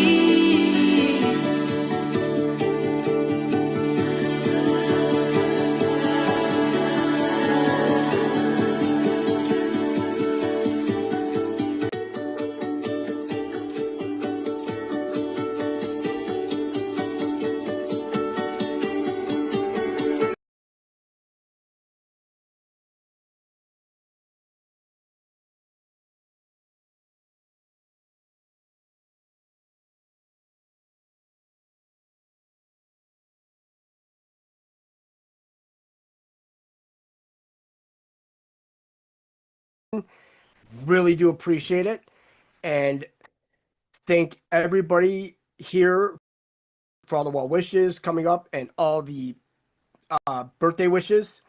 A good thing for Dean and I, we don't drink. I know, funny, but yep. Don't have to touch sauce in what? I think I had a sip of beer in Idaho a couple years ago, and other than that, been well over 7 years, so it definitely helps you out. Yeah, so want to thank everybody, and if you can kindly hit the like button on the way out. And you know, we always have that one or two that hits a thumbs down, so of course it's before it starts, so you know, I mean, at least you know they are keeping tabs. So, and yes, Kristen, we're fortunate to have one another. Oh, we are beyond blessed to have one another, because we're all family here, all of us, everybody on YouTube, everybody on X, everybody on Facebook, everybody on Rumble. All of us are one big, happy, dysfunctional family, heavy on the fun, less on the dysfunction. So at least we have that out of the way. So want to thank everybody here. And we are out. And we will see you guys in Missouri, because we're going to go live down there. And we are also going to see some of our family members from the chat. So thank you guys, and we are out.